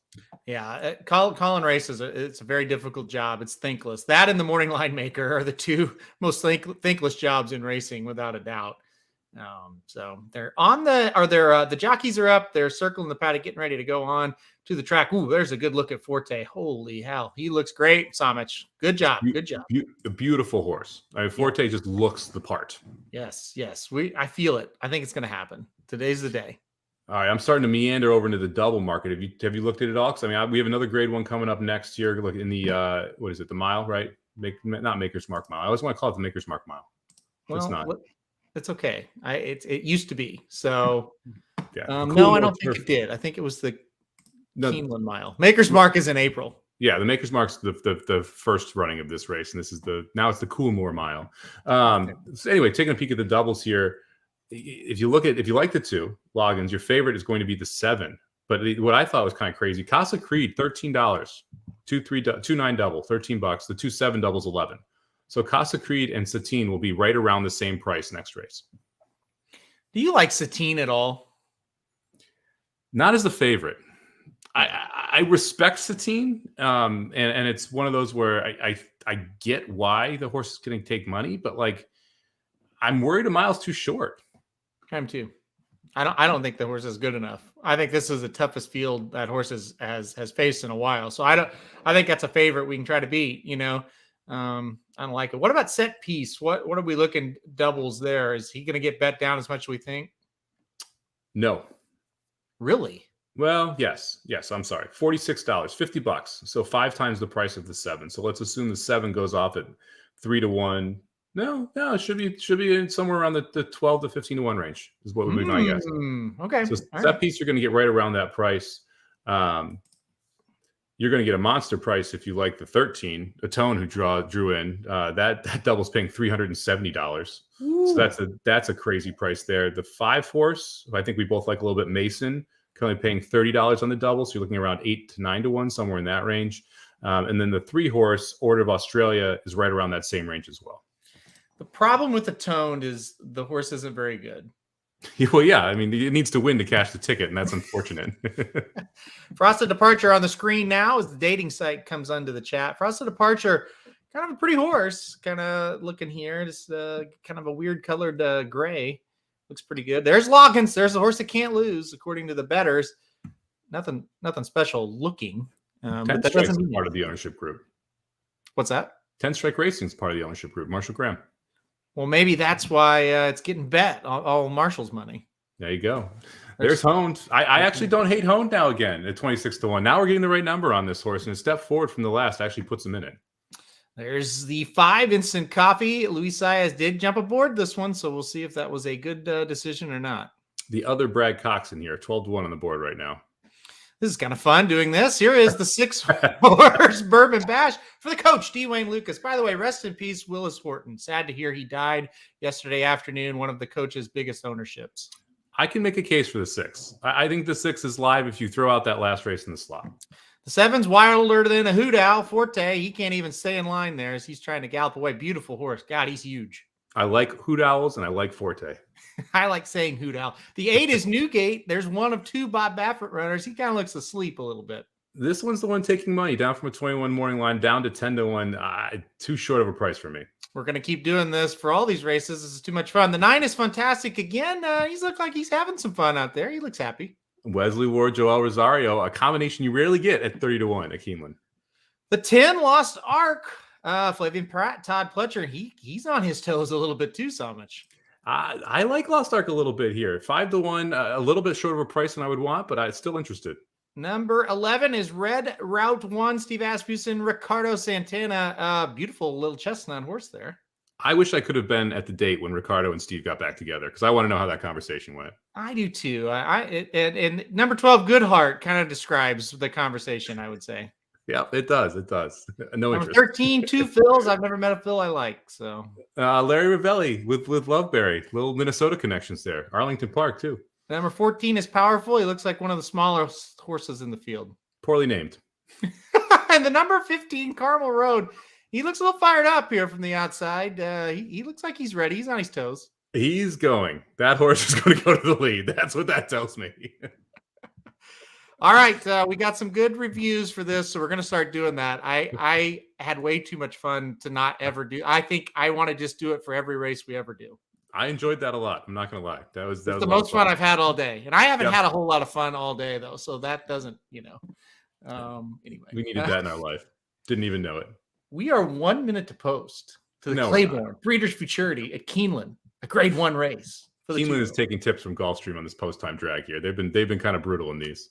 It looks like a groom got an award in the winner's circle, so congratulations to whoever that was. I got the sound off. God, Forte is that's how you want a horse to look. He's gorgeous. Yeah, I like 92 on Forte. I think is a great price. I just kind of consistently stick with this horse. Cleveland, by the way, gets one run across and advances to the ALDS. There, we'll play the Yankees. Won the series 2-0 against the anemic offense of the Tampa Bay Rays. I like Forte here, 92. I think this is the right price. I'm a little afraid that Loggins is a monster because of this money that's coming in, but I'm not willing to play that horse at 8-5. Boy, Forte will make you drop your knees. He's gorgeous. He is gorgeous. Congratulations to the Guardians, by the way. 3-2 now on Loggins. The money keeps flowing in there. I'm kind of liking this 15 Carmel Road a little bit. I think he's going to be dangerous up front if he doesn't get pushed. And that's a big if, right? But it's going to be all about the second quarter. You're going to see Carmel Road put up a 22 and change opening quarter, and the question is the half going to be 47 or not? Because if they can slow it down after getting the lead, which we see a lot, that is how Carmel Road wins this race. I've never seen a sucker for an AE horse like you. You love the AEs drawing in. I do like AE horses because they generally are not bet correctly. They are probably, if you want to talk about incorrectly bet horses, number one, turf races going to the dirt. Number two, AE horses. You're also not one of the most ignored horses in contests, by the way. People just don't even worry about it because they just assume the horse is going to scratch. Don't even think about it. So AEs can be very dangerous in both contests and pick fives because people are not paying attention. I love it. I love it. You are really good on those off to turfers. You could peg some prices sometimes there. You're very, very good at that. They look like bumblebees out there with these yellow and black saddle cloths. All right. We're getting right to it here. Who was your top three before you saw the odds? Who would you bet now on a try? 7, 100%. The 7 would be my top pick in this spot. I did like the 2 and I liked the 1. So those are the 3 I would use. 7 was my top pick as well. Forte. Going into it, the 2 would have been my second choice. I like the 6 as well. I didn't really make the case for the 6. So I'll do that really quickly here. Bourbon Bash, if you go to the debut at Saratoga, this horse faced Blazing Sevens, who came back and won a stakes race up at back last weekend. Goes back, runs 7 furlong, runs in 6 furlong, maiden special weight, wins by 8, looks very impressive. Goes to the hopeful and just didn't handle the slop, had to steady. It just, everything kind of went wrong. We're getting back to a fast track. This horse wants 2 turns, not 1. I think this horse is going to be able to improve off that race 2 back. And if he does, he's right in contention here at 26-1. I don't think you're wrong. I don't think you're wrong at all. Again, you got to grossly. Now listen, we say, hey, the horse is grossly overbet the 2. Well, we're not saying the horse has no chance. We're just saying, wow, I can't believe the horse is 7-5. But I would say that if Forte was 7-5. Agreed. No horse in this field should be 7-5. Yeah, good way of putting it. You put it better than I just did. It's just a horse is overbet. I think a lot of people, some people will comment sometimes after in our YouTube videos, like, you just hate that horse. You're saying he's always overbet and it's all that. And it's like, no, it's just a kind of the fact of the matter. Like, I don't hate Loggins. Hog might be a good horse. Kenny Loggins, he was okay. Played something, like I said. So 7-5 is just a little too short, but he could win. I'm going to take the shot with the Forte here. I'm not going to get fancy. I'm just taking Forte to win in this spot.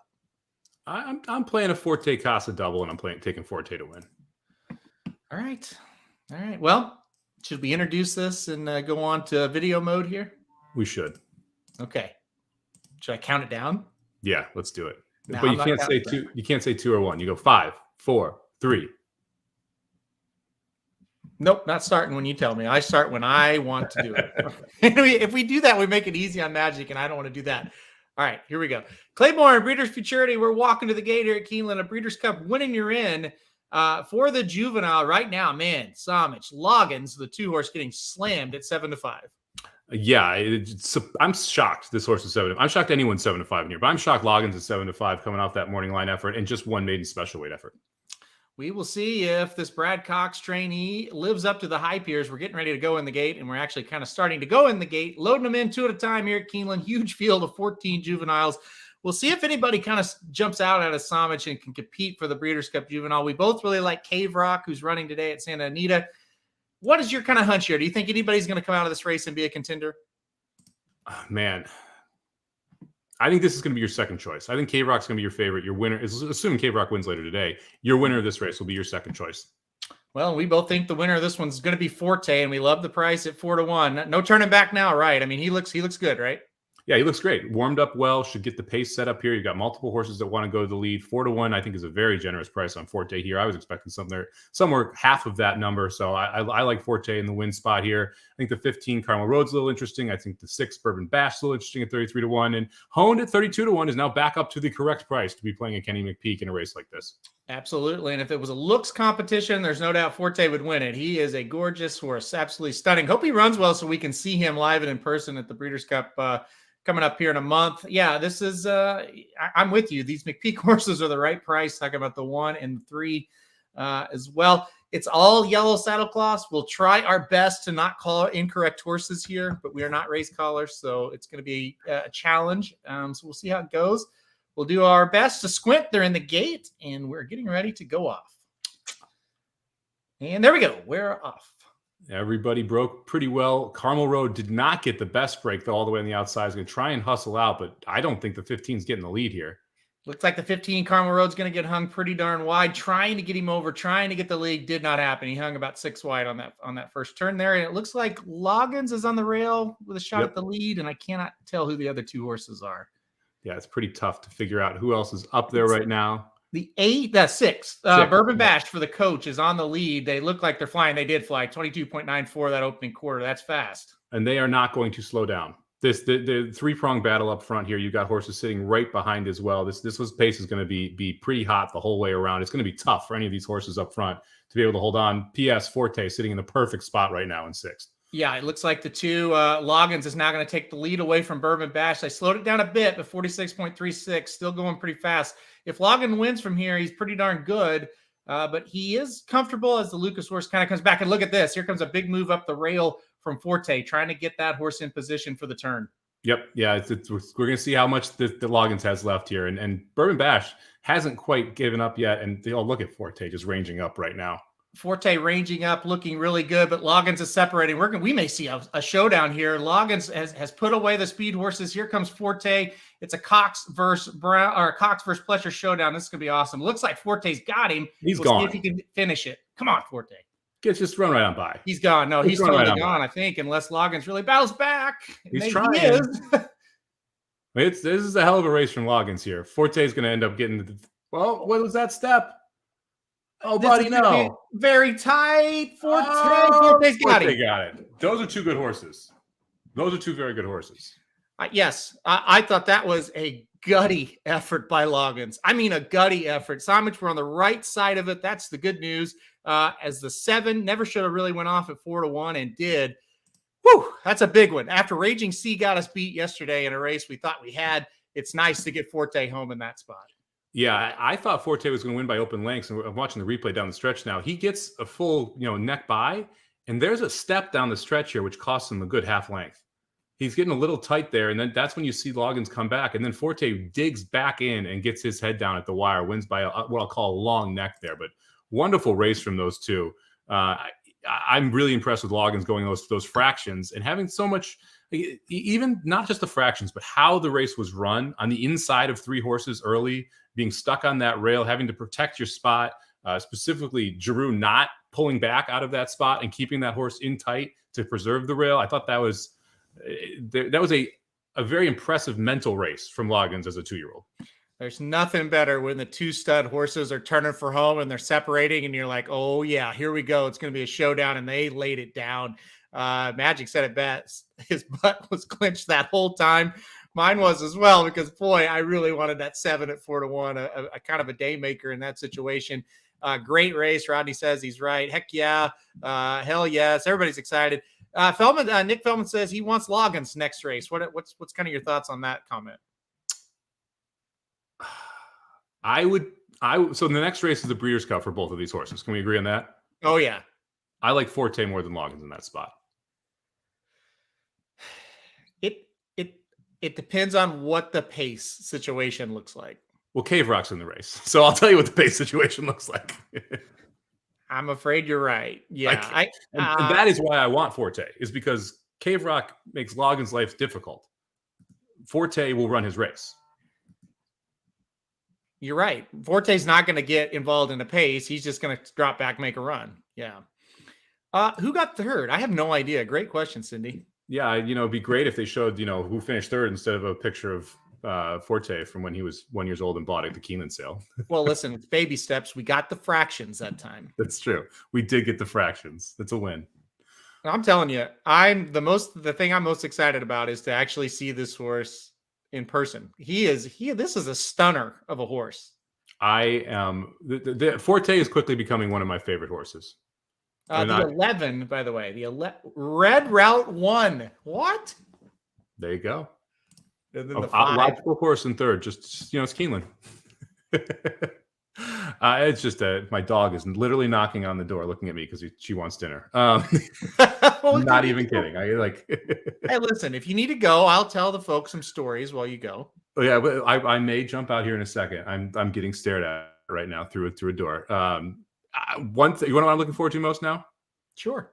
Doing the post parade for the mile race with you next. Oh, Somich, that's a really sweet comment. I really did have fun doing that. I'm happy Forte won. I'm also happy didn't give up on Forte after that Sanford, where clearly the race did not set up well for closers. And now to win the hopeful, you get 7-1 there. To come back and win this, you get 4-1 here. Phenomenal prices in both those races on Forte because of that Sanford race. Well, I've got some bad news for you. And I agree, by the way, but I got some bad news for you and I. There is an objection. Oh, biscuits. They're showing the head on. It doesn't look to be anything egregious. That bad step was when he came in. That's when he lost the length. Yeah. No, I don't think you can take him down for that. Well, here we go. We're showing it. I mean, I love sweat. Of course you have to sweat it, right? I'm going to watch the Belmont at Aqueduct race. They're turning for home right now. If I lose this, I'm going to go get the Miller Lights, and I'll have 10 by the time this is over. Now you're making me root for the objection to go against us. I will get so trashed on this live stream if they take down the 7. It's going to get bad. She's a Mia one for fun. Okay. That's not something you usually hear. Usually it's either very close or a loss. Yeah, this would suck. To nail this race, to have it right at 4-1, and then have this happen would be pretty frustrating. I'm not sure we can show it. Yeah, I don't think this is legal. I think we'll pull that down for now. A mess.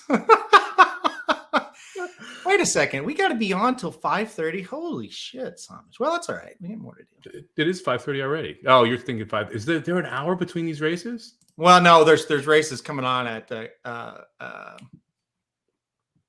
Santa Anita after this. Oh, we're gamers like that? Is that the plan? That's what the schedule says on the bottom. So, man, look at us. We're just crushing it. Well, listen. If I get DQ'd here, I'm done. It's over.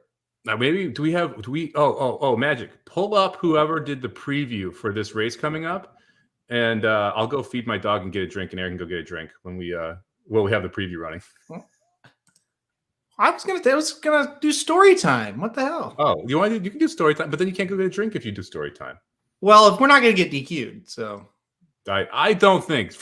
I would say Forte should not come down. I am biased. I will admit that, but I think Forte should not come down for that light bumping we saw in the stretch between the two. I don't think so either, but I am very nervous. Well, the longer they walk in circles, the worse it usually turns out for the horse in first. I think I'm going to puke. No. Oh, this is the worst. It is the worst because, these objections, you don't know what the stewards are thinking. You know what I mean? And you just, you have such inconsistency with horses that you think will stay up or think will go down. Like yesterday, there was one where Rosario's horse bolted on the turn and it ended up winning the race, but lost by a nose or neck, or won by a neck or nose. And the horse that he floated out was the horse that ends up getting put up because he took the 12 down. Live, it looked like an obvious the 12 should come down. You watch the replay, the horse was clear, never touched the other horse. Like it was one of those where it's like, I could see it go either way. And now this one, like, I don't think the 7 should go down, but I could see the 7 coming down. I wouldn't be shocked. I'm going to throw up. No. If he does, we're in big trouble. It just sucks when you peg a 4-1 shot like this and you make the right choice. You fade the 2 and then boom. We've got an upset alert in the SEC, by the way. Vanderbilt 20, Ole Miss 10. I'm just trying to keep my mind off of what might happen. No, I don't like how long they're walking right now. I don't either. This feels like they're going to take him down. It got a little tight in there, but I think it actually affected the 7 more than the 2. Ooh. This is even worse. I have a sitting here with a big win ticket. Sydney's got exactas, tries, supers. I mean, I've got a big win ticket in doubles. Yeah, well, that's true as well. Yeah. I read hit logins, people are saying. With the stick? With the stick. That's not good. That's an auto DQ.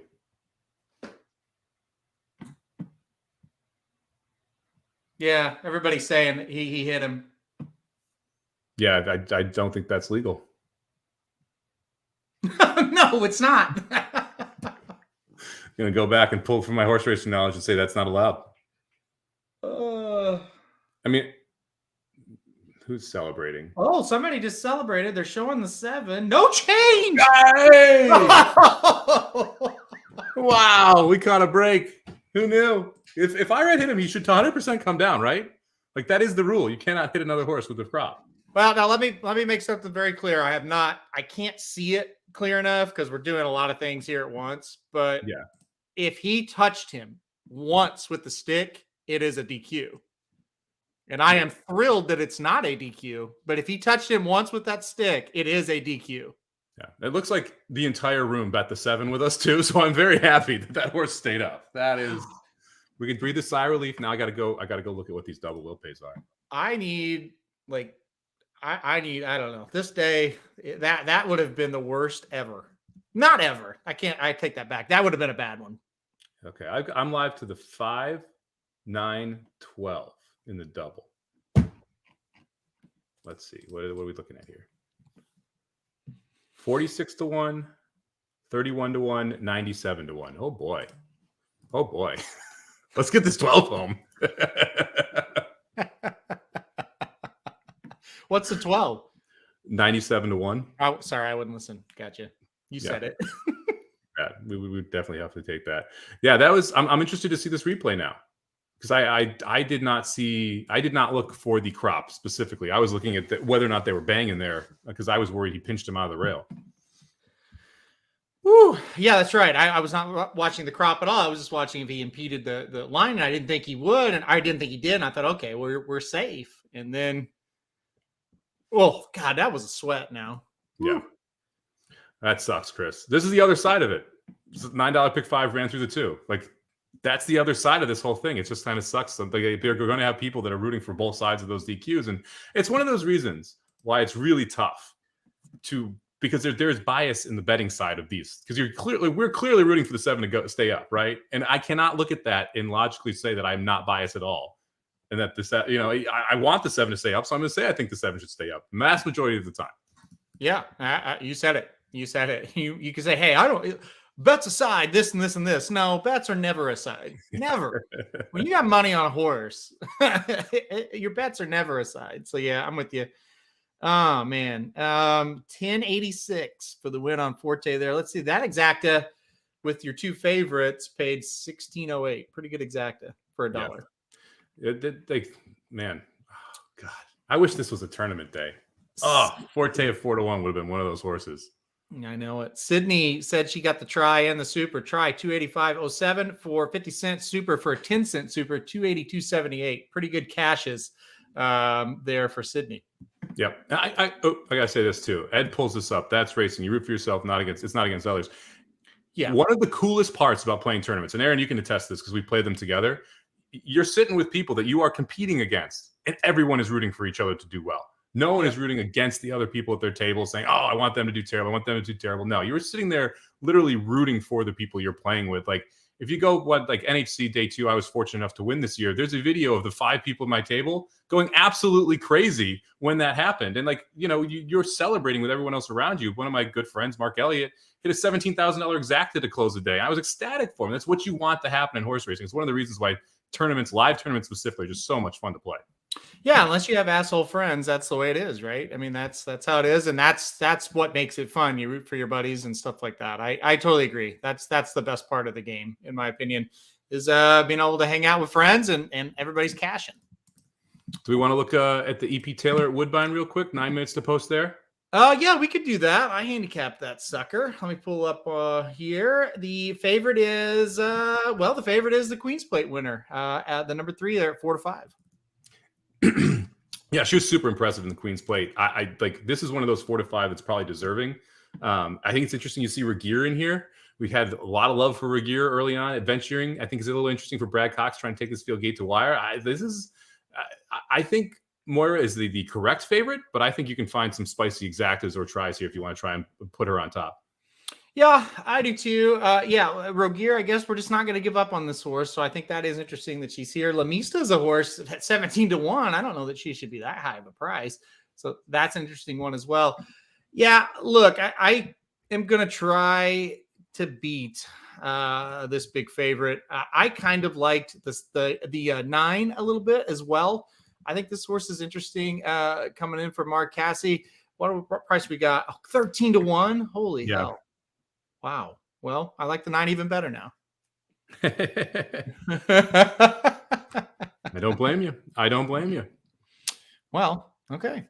Let's see. Look, I like the 2. I like Adventuring at 9-1. I think that's a really nice price on that horse. What was the morning line was like 7-2, 9-2, 7-2. I'm surprised you're getting 9-1 right now on that horse with Cox and Gallardo Gallardo up. What about, let's see, I'm going through here. I like the 2 a little bit as well. What about the 6? The 6 has got bet down in the spot to 7-1 of 10-1 morning line. Kind of got beat by my top choice last time out, but has been consistent since coming over to the United States. I think that's going to be an interesting runner here as well. I do not think this 3 should be even money. I really don't. It's a lot tougher spot, right? I mean, first time we're facing older here. She should have no problem with the turf, but it's actually the first time she'll be running on turf as well. And everyone has that last race in their mind, right? Where she looks so dominant. And that's why you're seeing her here at even money when she's facing older. And like a lot of horses have numbers that are as good or better than her in this spot. And she's nowhere near the price. Did you look at the 8 Milady at all? Shipping in here from, where is it? From Germany, the last few races, kind of international invader. Yeah, I did kind of take a look in here. I didn't know what to think about this horse. Kind of hadn't run very well until that last race. That last race really ran a really solid race. Got third, only beaten 3/4 of lengths in a Group 1 race over there. So, yeah, I think this horse has got a shot. I like her a little bit. Yeah, I think this is pretty wide open. The more you kind of go through it, the more you kind of pick around the race. Oh man, so what do we got here? We got 2 minutes to post there at Woodbine. Moira 6-5 here. I'm excited to see her run, to be honest, because she does have a chance to be a superstar. But she's going to need to take a step forward here to be able to get the job done against this group. I'm going to stick with Adventuring the 2. I like your 9 Fev Rover as well. I think My Lady's a little interesting. I would play against Regier and Moira here though. Yeah, Regier just seems a little washed. Maybe she finally kind of gets back to it, but yeah, she seems a little bit washed at this point. Magic says he's got the Turf Mile preview video ready, so we could play it if you want to do that. Do you want to wait till after the Woodbine race and then run it? Okay, let's do that. So we'll do that, run that, and then we'll come back and cover the Keeneland race. We're about 18 minutes out from the Coolmore Turf Mile. Right now, your favorite, Casa Creed at 3-1. Santine also sitting on the board at 3-1. Set piece 12-1. I know we're both interested to see where that price would end up. Mason taking some money down to 7-1 as well. Yeah, it's interesting. The board's kind of all over the place. Classic Causeway 14-1, Order of Australia 7-1. Ivar got bet down now to 5-1. Mason, like you said, 7-1. Annapolis, Todd Pletcher horse. I mean, you run down these horses like, yeah, he's got a shot. He's got a shot. Yeah, that one has a shot. Annapolis 8-1. It's crazy. Hey, you're also eligible theory. A Tone 48-1. I don't think he's great. He shouldn't be 48-1. Yeah, the price is wrong. I mean, that's the bottom line. And a Tone, you're right, should not be. And we get, by the way, ironically, we have the ultimate also eligible in here in Order of Australia, who won the Breeders' Cup as an also eligible at like whatever it was, 99-1, 79-1, something crazy like that. Yeah, a Tone 20-1 is about the right price, maybe 15. 48-1 is not the right price. What do you think of this? A Tone, a nice underneath horse to key in the Super or the Try. What do you think about that? Look, if we are correct about the pace, the Tone has a nice setup here, right? And I could 100% see this horse running up for a third or fourth, something like that. Yeah, I don't know. I don't love that horse. I'll just say that. I'm not gonna use the horse. I know you don't love that horse, but I do like that price as I wouldn't leave it off the fourth spot as my super if I'm playing like a spread super. Okay, that's fair. Yeah, if you're playing 8 horses in the fourth spot, yeah, Tone's got to make the list, right? Well, it's a big field. You could make an argument to leave a Tone off, but yeah, I think that's a horse that at that price you want to include. Same with set piece. I don't know how you don't include set piece in a bigger super as well. I mean, I have set piece on top in a couple spots, but I think that's another horse that's going to get a beautiful setup today. Yep. No, I totally agree with you on that. All right, loading the gate here. I don't think we're doing a video, so we'll still talk about it. Loading in the gate. The 1 is in. The 2's hopping in the gate now, and there is the Queen's Plate winner, the 3. Gonna relieve herself before getting in the gates. Need Slim out there to inspect that. Regier. Oh, I need the 2 now. I'm in contention in the tournament. In the cash tournament now. I hit a 20-1 shot at Santa Anita. Who knew? What? All right. Oh my Let's go with this 2. Wait a second. Who won at 20-1? The 8 horse in the third race. Oh wow! Look at that. Izium. Mm-hmm. You like that horse a lot, huh? I liked it. I thought it was a good tournament horse, and it turned out it was. Man, there's some prices coming in. 41.40 in the first race at Santa Anita, 1980, 37.80, and then a $12 horse this one. Wow. Yeah, the leader in the 30K tournament is $143. So yeah, there's bombs all over the place right now. Ooh, that's good. That's really good. All right, EP Taylor, here we go. Grade 1. They're off. All right, go right to the lead adventuring. Good job. Yep. 2 and the 7 going to take him to the front, and the 2 gets the lead 7, and then the 8 is out there too. Milady. Yeah. Going to get fanned a little bit wide. We didn't even talk about Lamista. I know. 19-1. That's a hell of a price on that horse. Yeah. Where is your big favorite? She's about 5th. So yeah. Where she should be. Adventuring, hey, getting a good trip. Opening quarter 26.78. Not sure if that's accurate, but that's what you want. Yeah, she took a lot of money late there. Went from 10-1 down to 6-1. Wow. We'll see what this. Yeah, they are crawling up front. I mean, this is going to be your 53, 54 second half mile, and she's comfortable alone. Going to take a pretty good horse, I think, to run down this one, unless she just kind of falls apart. 51.39 and has been clear, like two links clear the whole time. Yep. Moira saving ground on the rail there. She's going to be on the inside of this turn as well as they come into the stretch, but it's got a little bit of traffic trouble there, and the 4 actually had to check out of it. Yeah, Regier totally had to stop. Here comes the 3. Here comes the 9 moving in a tandem. So that'll be interesting to see how that comes to be. 2 still in front. 115 for 3/4, so they're still walking up there too. Yep. I think the 9 looks pretty darn good right now. Turning for home. The 3's trying to go with her. Yeah. And we're into the stretch. Here's the pole. The 3 needs Come to on, get 9. Three's Three gonna try and duck to the rail. duck the inside. Oh, and there's a 7. Lamista, she absolutely cut off Lamista there. Yep, the 3's not going to hit the grinding. board. It looks Come like on, 2. the win. Keep grinding, buddy. Oh, if you're 6 horse. And The here 6. comes the 4, Regier out of nowhere. Regier. Look at this 3 finally got through. Oh, Regier beat her. 3. Wow. Wow. She's back. So what do you do with Regier now? That was a hell of a race because she got cut off too in the backstretch. That horse is weird because she came over here and looked great, and she could not have looked worse in 3 races after that great debut in this country. Well, second race in this country. That was fantastic. That horse had no business winning. No. None at all. Wow. That was awesome. That was a very, very good run there from Regier. Yeah. I actually, so Magic, I think Myra would come down, wouldn't she? She interfered before.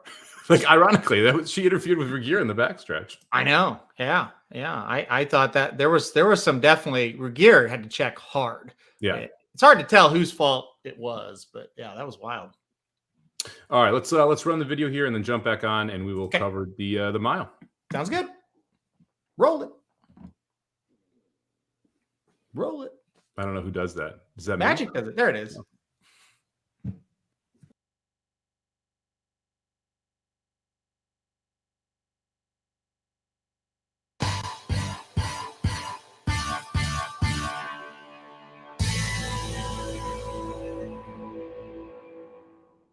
What's up, everybody? Welcome back to RacingDudes.com. It's time for the feature race of the weekend at Keeneland. It's the Coolmore Turf Mile Stakes, a grade 1 race, of course, going 1 mile, $1 million purse for this one for 3-year-olds and upward. Race 10 on Saturday at Keeneland.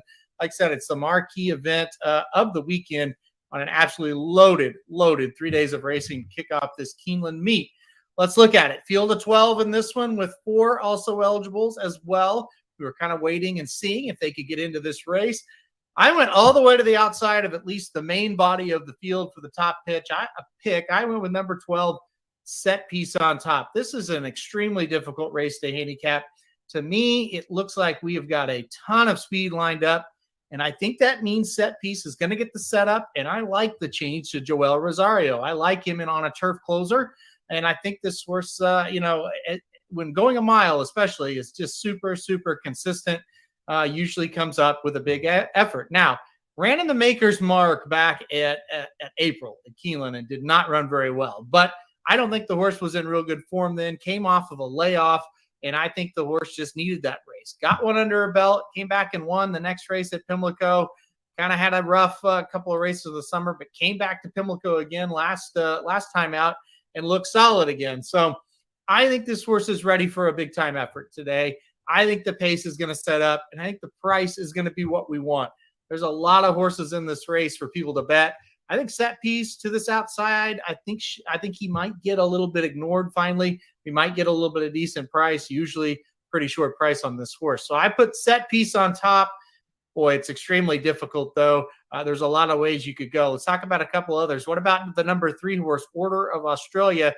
The last time the Breeders' Cup was at Keeneland, this horse won at 73-1 in the Breeders' Cup Turf Mile and knocked almost everybody out of the pick 4s and pick 5s. But last year came to Keeneland to prep and ran in this same race and got 12th and did not run very well at odds of 6-5. This year's been running pretty well overseas. And so I think the horse shows up with a pretty good shot. But we'll see. I don't know that I want to take Order of Australia at a short price. I'm afraid he's going to be, and that's why I've kind of went the other way with a couple, including the number 12 Set Piece.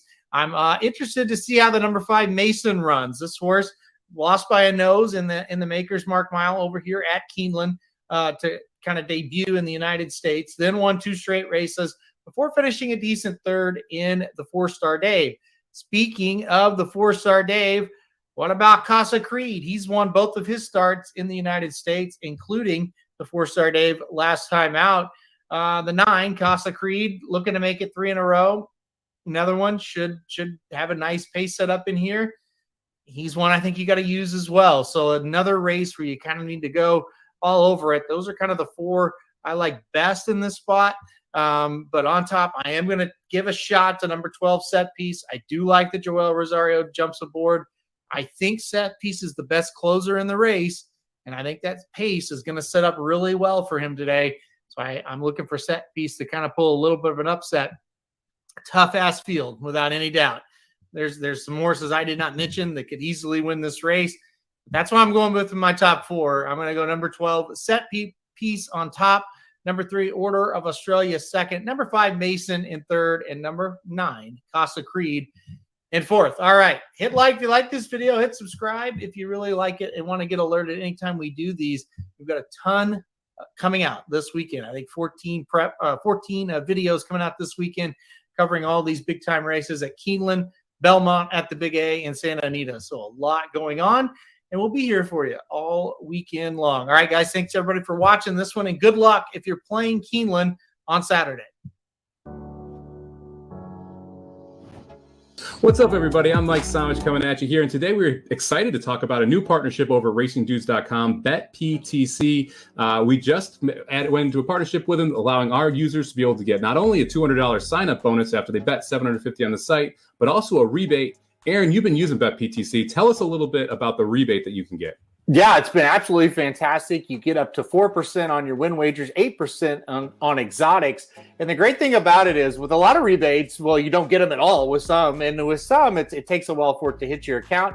Not with BetPTC. Immediately when that race goes official, A, you're going to get your payout, hopefully, because you've cashed your bet. But B, that rebate hits your account immediately. So if you bet $100 on a race, guess what? Or let's say a win, you're going to have $4 in your account immediately when that race goes official. And like I said, up to 8% for exotics.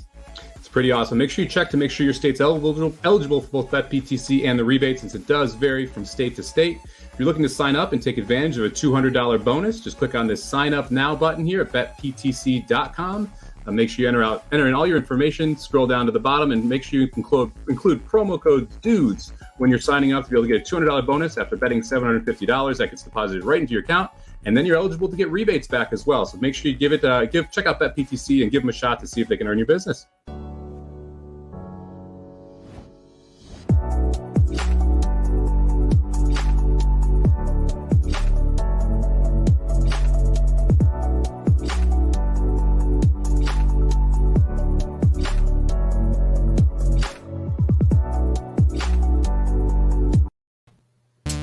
And we're back. What's up, everybody? We're back. Thanks for letting us take a little bit of a break. We're behind in the post race, so much we got to get going here. We'll go quickly. The number 1 Classic Causeway, big upsetter in the 3-year-old races. Yeah, no chance here. Gonna try and go gate to wire though. Yeah, absolutely. Number 3 Order Australia coming in for Aiden O'Brien. I hate this horse. I'm still mad they won Breeders' Cup. Number 4 Gray's Fable. I forgot he was in the race. I did as well. 61-1, probably deserving. Number 5 is Mason. He almost won here last time out. Little bit interested. 7-1 off a 12-1 morning line. Pratt and Brown at 7-1 is a juicy price. Number 6 is Ivar. I think we were both in high school last time he actually won. I can't take Ivar at 9-2. I like 14-1 fine, but 9-2 no thanks. Your favorite is the number 7 Santine. I think we both have the same concerns. Seems like a little too short for this horse. Big time 3-year-old year for the number 8 Annapolis. He looks good. I kind of like Annapolis. I'm a sucker for this horse. You need to improve here. Tough spot, but I do like Annapolis. The number 9 Casa Creed. Look at this horse. Wow, he looks amazing. I love Casa Creed. It should sit a really good trip too. There's enough speed that Casa Creed should sit right behind it and be able to make one big run. The number 10 Some Like It Hot Brown. Who doesn't like it Hot Brown, Somich? There's a lot of. I'm just gonna leave that. Needs the lead. Hasn't been able to win in a long time. No thanks. Number 12, Set Piece, holding steady, 11-1. Love the price, love the setup. I think Set Piece got a legit shot here at 11-1. And the 13, Atone rounds out the field, draws in from the also eligible. Trying to atone all of the defeats that we've fallen at the hands of Atone here recently. Look, 43-1 is still crazy talk. That short should not be 43-1. All right, there it is. That's the field. We're going to be better next time. We had to rush through that. That went too long. I totally blame the producer for that one. Yeah, that wasn't as good. That wasn't as good as the first one. It wasn't as good because there were 5 horses that already been on the screen before we got to start. Yeah, I feel like we were phenomenal for that Futurity, and that one was a little weaker. Well, we're going to come back when we don't get the producer screwing up our show. Is there background music? Yes.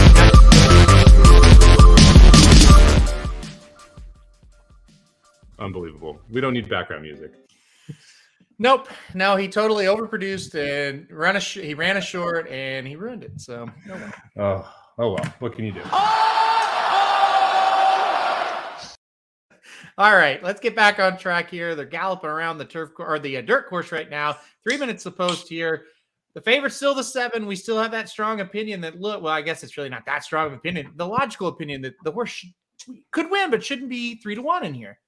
Yeah, I think this is just another example of a horse getting overbet from a favoritism perspective, and I totally get it. And you're betting off of the Arlington Million, off of the Turf Classic, which are both two very good races, but both at 1 1/8 miles. We're running a mile today. I realize this horse has run at a mile at Keeneland specifically. Did its second start ever, beat Pine Nose, a pretty good horse in that spot. But this is the best milers that we have in the U.S. right now. It just seems like a big time step up in class for a horse that's shortening up that I don't think wants this distance as much as it wants more ground. Yeah, I agree with you as well. I think this is just a tougher race than what he's been facing. I think that's the big key to it. What horse on this field right now? 3 minutes to post. You see the price, you go, wow, that's wildly too much. I mean, it's a tone at 44-1. A legit shot at winning the race. Not like that implies there's a 2% chance that a tone wins the race. There's a higher than 2% chance that a tone wins this race. So if that one's the one that jumps out to me. Set piece price is wrong as well. I don't think set piece should be 11-1 in this spot. I think 15-1 was crazy. I think you should be more around the 8-1, 7-1 range. We're getting some reports. There was an inquiry in the race and in P. Taylor. Did Mariah come down in that spot? Did she? Okay. Yeah. So final order finished there 4-6-9-2. 4-6. Hold on. Wait a second. Fantastic. You got the super? Yes. Incredible. That's great. Okay. Your DQ luck is off the charts. That's a $2,000 super for $1. Great. That's fantastic. Good. Congratulations, everybody who bought the Woodbine sheet today. You just hit the super and the try and the exacta. So, all right, not the exacta, but the try. Yeah. Try paid $279 for $1. The superfecta paid $1,893.60 for $1. That's amazing. What a DQ. I love the stewards at Woodbine and Keeneland, both. You'll get one held up, you get the other taken down. It's everything you need. Wow, that's fantastic. That's very good news. All right, we're 1 minute to post here. This is the feature of the day here at Keeneland. So we're definitely listen. The Turf Mile division seems pretty wide open. Regal Glory did not run very well in that last race. The First Lady, 2 races back, I should say. So, what do you think? I mean, I know Modern Games is probably going to come over, and that's probably going to be a heavy favorite. Can any of these horses kind of win here, or at least run well here, and then compete with him? I mean, Modern Games is going to be your favorite. I think it's interesting that Santine's in this spot. It tells you that they want to run in the mile, not the turf, most likely, that they're concerned about what's going to show up for the turf from Europe. And so that's why Santine's choosing to be here instead. I think there's a handful of horses here that you could see in the mile, though. I mean, I wouldn't be surprised. I think Order of Australia most likely will be back for the mile. I think that you're going to see Casa Creed most likely in the mile, not the turf sprint, especially if he runs well here today. And I think that, a horse like Mason is trying to stamp itself into that mile spot as well. Yeah, no, I think you're right about that. I think you're going to get your second choice, and I think it's just a matter of who runs well here today. Casa Creed, man, if he can win again, he's starting to be that guy that horse that's like, yeah, maybe he can go out and beat Modern Games. Well, that's the thing. If Casa Creed wins this race, you can't really discredit Casa Creed anymore. You kind of have this really would legitimize what the 4-star Dave was and make him a real player in the Breeders' Cup Mile. Yeah, absolutely. All right, they're getting in the gate for the Coolmore Turf Mile here at Keeneland. Feature event, Grade 1 race, going a mile. Breeders' Cup winning you're in for the mile. So we'll see what happens. Got a couple more to load here, and then we are going to get off and rolling in here. Somich, your top pick was who? My top pick is Casa Creed. I was really impressed with the last effort. I like the fact that we're going a mile again here. I think the trip is going to be very, very good. And I'm going to go with the number 12 set piece for many of the same reasons. I think the trip is going to be there. I would not be surprised if the 9 and the 12 are kind of closing together here, and hopefully we get a hot pace Somich. So we will see if our closers can get home here at decent prices. All right, they're in the gate for the Coolmore Turf Mile, and they're off. Here we go. And the 5, that's Mason. So Mason's out to the lead, 13 going out to lead a tone as well. It seems like they're kind of rolling early here. Yeah, it seems like it, but it's not the horses that you would have expected to be there. I mean, I thought something like at Hot Brown was going to be more forwardly placed than what we're seeing here. I definitely agree. I'm really surprised that Mason got out to the lead. 5-1. Mason gets bet down hard in this race. 13's really tugging, wanting to go 23.58 here for this opener. That's not great for closers. No, it's not wonderful. Some like it. Hop Brown sitting there in third, the 10 horse, the 8 Annapolis sitting fairly close to the pace as well here too. Yeah, set piece dead last. That's not good for him at all here. Where is Casa Creed? Is he about? I can't see him. There he Casa is. Creed is by himself in sixth or seventh. So within range, 46.6. They did kind of speed it up a little bit in that second quarter here. We'll see if anybody can kind of come from the back. Mason, I never would have dreamed would be on the lead in this race. Never. So he's got the trip. Yeah, especially going 46-3. That I would have thought that Mason would be going like 47-48. A Tone, by the way, at 46-1, running a big one here. Tone's running a big one. The closers are starting to wind it up. It looks like set piece saved a little bit of ground now to swing wide. Here comes Casa Creed. Come on, Casa. Oh, man. Annapolis just got through, too. Here comes Casa Creed. Here comes Annapolis. It's going to be a fight here for the finish. They're all coming strong. Annapolis has got it, though. I think Annapolis is home. And wow, he motored it home. Great race for Annapolis. It looks like, I don't know who got second. That's close. That was very close. The 3 was on the inside there. The Order of Australia. And the outside was set piece. I'm not sure who was in the middle there. Was it Ivar? Magic saying yes, it was the 6. I think it was Ivar. Yeah, very nice race from Annapolis. Man, he motored home. Mason, I don't really think had any excuse there. Kind of just gave it up. Boy, look at Annapolis. Great race from him. Yeah, 3, 9, 6, 12. They're all kind of closing. Yep. I think the 3 got second. It looks like it. Yeah, 3, 6. Order of Australia third, I believe. No, I think it's 8, 3, 6. Yep. I think Order of Australia got the place. Good race. Really good race. Yeah, that was a fun one. Annapolis, like we talked about this a little bit earlier, like is that horse that's improving right now. If this is one that could be dangerous here in the mile. Lost the Nation's Pride 2 back, but ran well. That was kind of the first real step up into that grade 1 level stakes, and then runs well in the Saranac. And now we get a really nice effort here. I gotta say, it's just a perfect ride from Irad too. Like just to be able to sit right behind the speed there. They didn't go really fast, and then was able to bully ball his way out when the Tone kind of backed up a little bit there around at the top of the lane. Yeah, there's no doubt. That was super impressive there for Annapolis. They got a really good trip and just kind of snuck right in there and got the job done. And you said it, really, really good ride for Irad, man. He timed that one perfectly. Great job for Annapolis. 6-1 winner. We talked about him a little bit during the week. I just think, that mile is perfect for him. Mile 16th, I think that's perfect. He stretched out in the Saratoga Derby and got second, and I just think he kind of spun his wheels a little bit that last 16th because he didn't really want to go that far. Well, this is a horse that we really liked last year as a 2-year-old as well. So it's nice to see this horse kind of develop into this level of a horse. What do you think here versus Modern Games now? And was this impressive enough to kind of threaten Modern Games? No, I don't think so. Just because I have the ultimate respect for Modern Games. I do think this horse might be the second or third choice now, but I can't go against Modern Games. I still think he's a bit better than those horses today. I was really impressed by this effort. But I thought this was phenomenal. 133 and change, good time, ran a very smart race, got a good trip, but it was able to show tactical speed and then make that move. I don't know if Modern Games catches him today. If that race runs exactly the same way, gets that trip, and Modern Games is coming from the back, I'm not sure Modern Games is able to run down Annapolis. There were good horses in this race trying to run him down, and they were not able to. Now, none of them are Modern Games. Don't get me wrong. But that would have been tough because Modern Games would have been further back, have to go wide, and Annapolis would have gotten that trip. There's a route for Annapolis to beat Modern Games. You're not wrong. He probably will get the jump on Modern Games, but, Ivar, like I said, he hasn't won a race in a long time. Order of Australia third. I mean, that horse is pretty solid, but, other than that big race here in the 2020, hasn't ran all that well. And set piece just got the set piece trip, too far behind, had to come wide. It's a broken record with that horse. Yeah. I mean, that's part of the problem being a closer. Like you look at GoFo. I mean, like you're just going to be in trouble more than you're not because of the specific way the race is set up and play out. Yeah. I know it's pretty amazing. Pretty amazing. He kicked off his year, or I think maybe his second start of the season was at Penn National, and he lost. And now here he is winning a grade 1 against older horses. That's pretty amazing.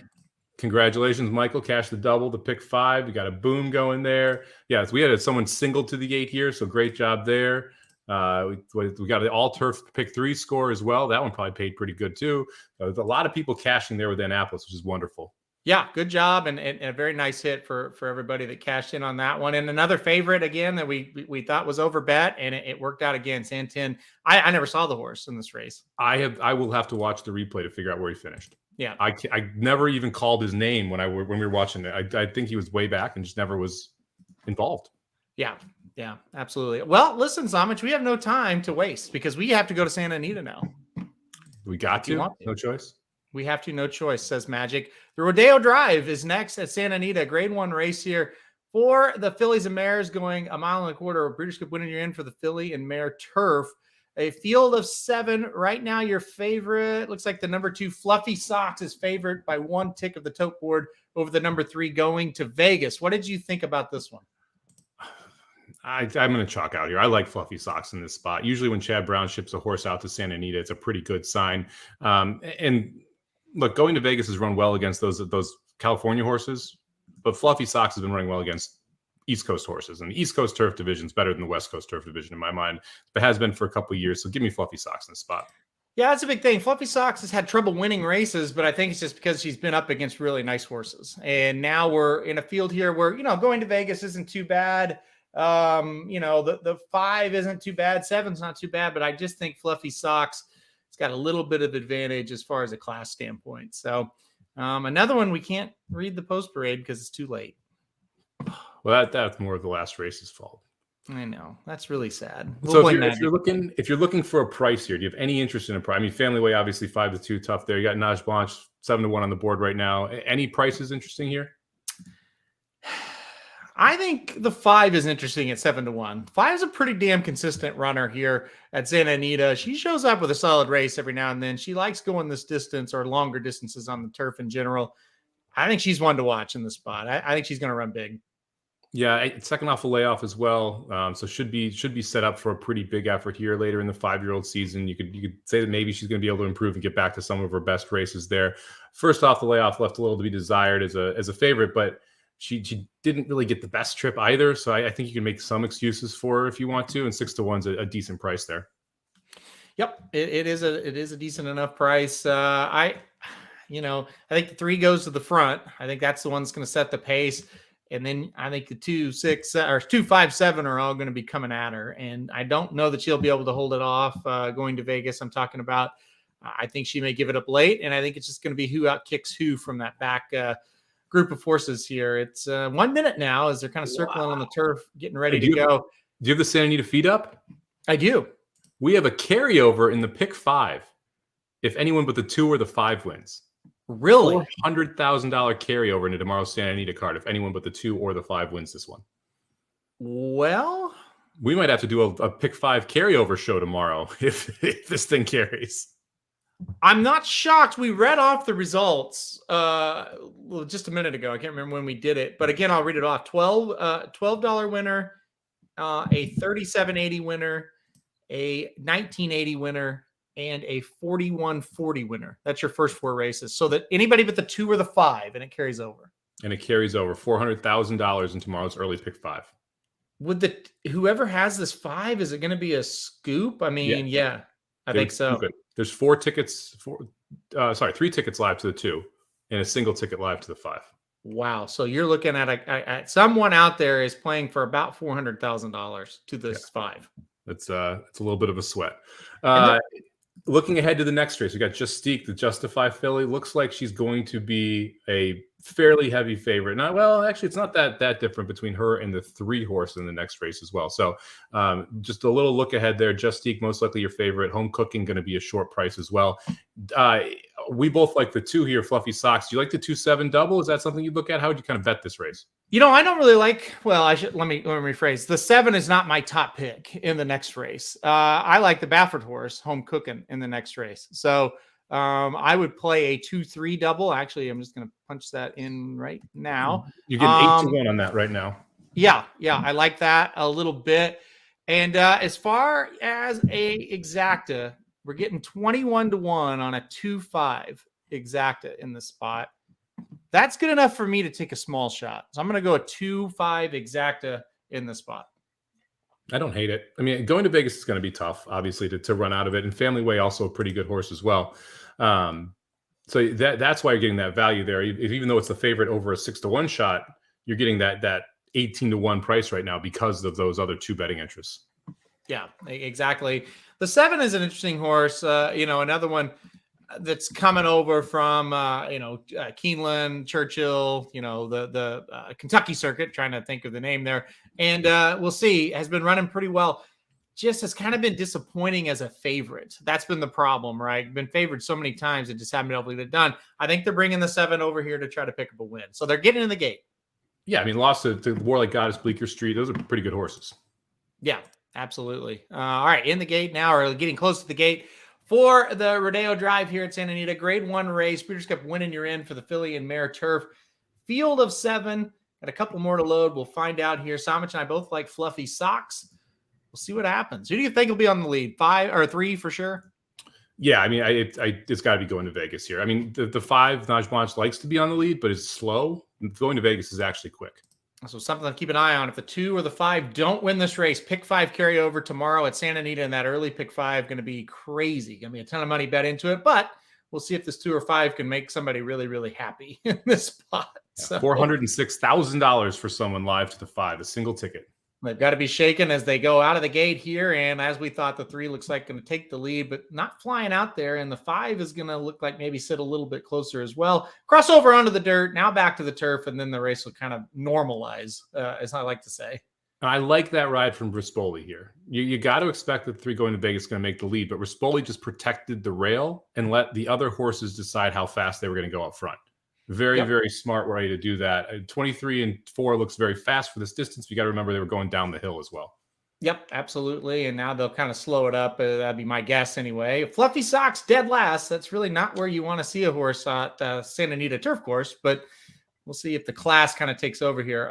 Second fraction getting ready to come up here. They look like they're going pretty darn slow after that opening quarter. Lots of galloping going on right now. No pressing. Yep. And this is, I'm not shocked where Fluffy Socks is. This is definitely the fastest pace she's been involved in a while. So I'm not surprised she's that far back, but I agree with you. You do kind of want to be a little bit closer here. Yeah, so kind of watching this carryover situation. Again, the 2 or the 5 winning will not cause a carryover. Everybody else winning would cause a carryover. So the 3 comfortable on the lead, but the 5's tracking, man. I think the 5's getting ready to run a big race. Yeah, the 5's looking good. Family Way still covered up there, sitting in 5th as well. Also 5-2 on the board. Fluffy Socks looks like she just got a little bit of a reminder. She's starting to make up ground from last as well. Yeah, starting to make her move on the turn here. Bam, big time move right there. She passes by a couple of horses, going to take dead aim here at these front runners. We'll see what happens with Fluffy Socks. She has rounding this field like they're standing still. Let's see if she's got anything left for the stretch. That's going to be the key, because going to Vegas still going strong up top. It's whether or not you can get to this 3 horse who's out front. Yeah, Fluffy Socks went very wide into that turn, and I do not think Fluffy Socks is going to get there. And you know what that means, Somich? We are going to have a carryover of the pick 5 tomorrow, as going to Vegas just took this field gate to wire. Yep. Family Way runs up for second. There's going to be $406,000 in the early pick 5 seeded tomorrow at Santa Anita. Oh boy, it's going to be a big pool. What do you think they get to? Woo, we're going to get to a couple million easy in that pool. I think we may get, I don't know. You're better than that than me. What do you think? 2.5 to 3, probably. I think so too. I mean, if you're 15% takeout in that pool, right? So you're playing for free up to about 3 million. Yes. Wow. Quickly here. Their first 5 races: maiden special weight, maiden claiming, maiden special weight, claiming, and a grade 3 race to end it. So, we're gonna have some fun tomorrow. How are the field sizes? Let's look at that. I did not pull that up. Let me see this now. I haven't looked at the Santa Anita's card yet tomorrow yet. Now, obviously, that's one I'm gonna have to play. Race 1, field of 11. Race 2, field of 9. Race 3, field of 8. Race 4, field of 10. Race 5, field of 10. Wow. Yeah, it's gonna be fun.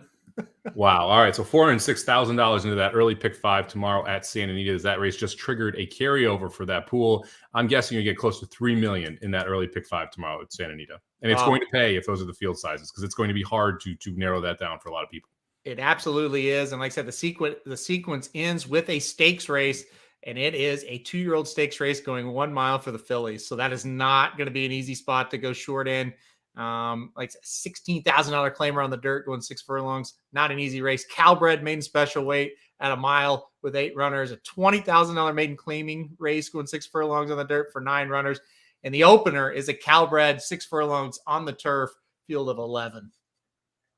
It's going to be fun. It's going to be difficult. So what do we think? 2:00? We should do a live show for the Pick 5?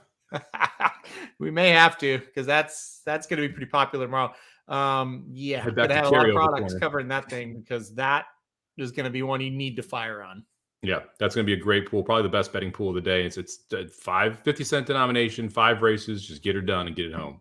Yep, that's going to be awesome. All right, well, that's it for the Rodeo Drive. Good field. Well, first of all, I guess lastly, I should say about this one, any interest, I can't say with a straight face, any interest in going to Vegas for the Philly Mare Turf? I'm not going to respond to that question. Well, I had to ask it.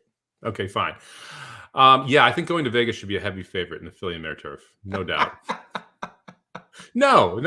Like Fluffy Socks came here to face a weaker field and got beat. Like this is no. I have no interest in anyone out of this race. Yeah, Fluffy Socks kind of shot the wad there on the turn. That was not good from Fluffy Socks. Well, and this was like they didn't go very fast up front. We talked about that. How it didn't look like they were flying up front. And then to try and she made a nice move around the turn, but it's really hard to sustain a 4-wide move around the turn when the horse in front doesn't suck. Going to Vegas, decent horse, good horse, right? Mm-hmm. To run that horse down after going 4 wide is very difficult with those fractions. Yeah, no, I absolutely agree. And I think just made a huge move on the turn. Thought, oh man, she's circling them and then flattened out. And you're right, that's tough to sustain. Well, we've got one race to go on this coverage today. One race. Just 30 more minutes to sustain. You know, we're on upset alert too right now. Oklahoma State down 8 at home to Texas Tech right now with 7 minutes left in the game. Oh my goodness. Yeah. I got to flip it over to that. I've been watching UCLA and Utah, and UCLA 28-18 leader right now, or they're ahead, I should say. Oklahoma State. What channel is that on? Let's see. That's Fox. FS1 there it is. now. Okay, I've got FS1 on this computer. I've got the UCLA game on that TV, and then we've got the races here. I gotta say, RTN. If anyone doesn't have RTN, it is phenomenal from a horse racing perspective. I've pulled it up when we're in the background. I can't pull it up obviously to show the live feed, but you get a live feed from every single racetrack as well as VSiN's live feed, and you can have up to 4 windows open at once. So it's a phenomenal way to watch races. I've completely stopped watching like TVG and all that jazz, Fox Day at the races, and just switched over to RTN because it's so nice to watch it that way.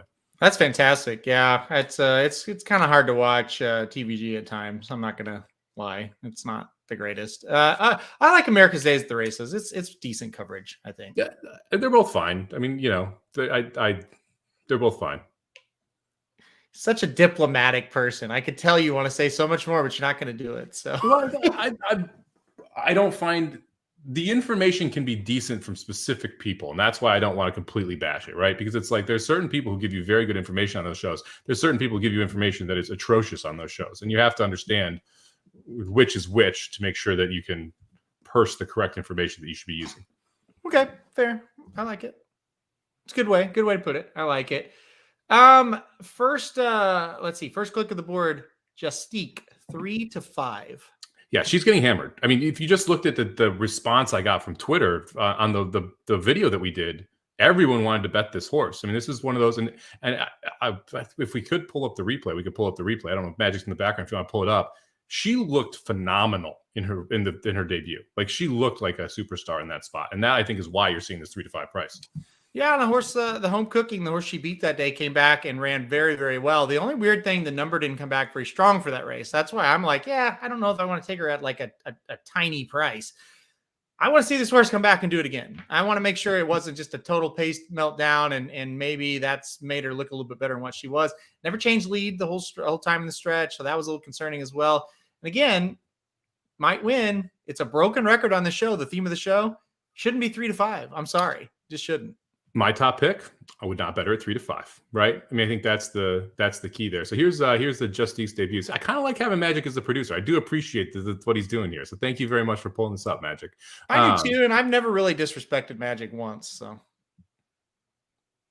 well, that's a lie. It's just not true. I don't remember what number she is. Do you know what number she is in this one? She's the one in last. She's the 7. Okay, there we go. Yeah. So the she actually kind of has his stride too. Yeah, so watch what she does here. She just engulfs this field. And you're right, there is kind of a pace meltdown up front. But she just looks phenomenal going through the stretch. And I did not notice the lack of changing leads. You said she didn't do that? Yeah, if I remember right. I don't know. Could have been. No, I don't think she did. We'll see on this replay. I don't think she ever changed the leads. She's starting to make the move, though, here. And you kind of see this, too, for Baffert, heavily hyped. And look at her. She's picking them off right now, just one by one by one. And this is a really, like, again, I talk about this all the time. Professional 2-year-olds is a very important thing to me. This is a very professional job of winning this race. To be able to go inside, outside, and swing through, I thought was phenomenal. And here she levels out. And it looks like she's gone back and forth once or twice, actually. Yeah. She keeps switching back and forth. I mean, she still looks green down the lane to me, which means there's improvement on the upside. As you could see her improve quite a bit, but she never even got asked in that run. Yeah, she literally switches leads 4 times. I was wrong. Yeah, she's definitely on and off and on. Really green. Well, listen, John Sheriffs is not known for this big time or trainer with first time starters either, and so that's kind of the other thing. And I think people are assuming or projecting, probably is the better word there, that she's going to actually improve today. This is going to be a better race for her, and if she does, she's going to be pretty tough. But again, I don't like 3 to 5. I just don't think this horse should be 3 to 5. And there is her next to her main foe today, Home Cooking, who you like, the 3 horse here. You're getting a much more generous price on the 3 than you are on the 7 right now. So, well, I guess we don't have the odds yet, do we? But we assume you're going to get much more. Yeah, you're getting 3 to 5 here on Justique, 2 to 1 on Home Cooking. Yeah, we do have the odds. And yeah, I think Home Cooking, the big key is she ran a heck of a lot better race the next time out. So she did improve majorly off of that effort. And that was kind of what we thought we would see from her on debut. We saw in that next race. The bad news is Home Cooking did lose last time out. To me, she just went entirely too fast. So my kind of projection is this horse has a pedigree to go long.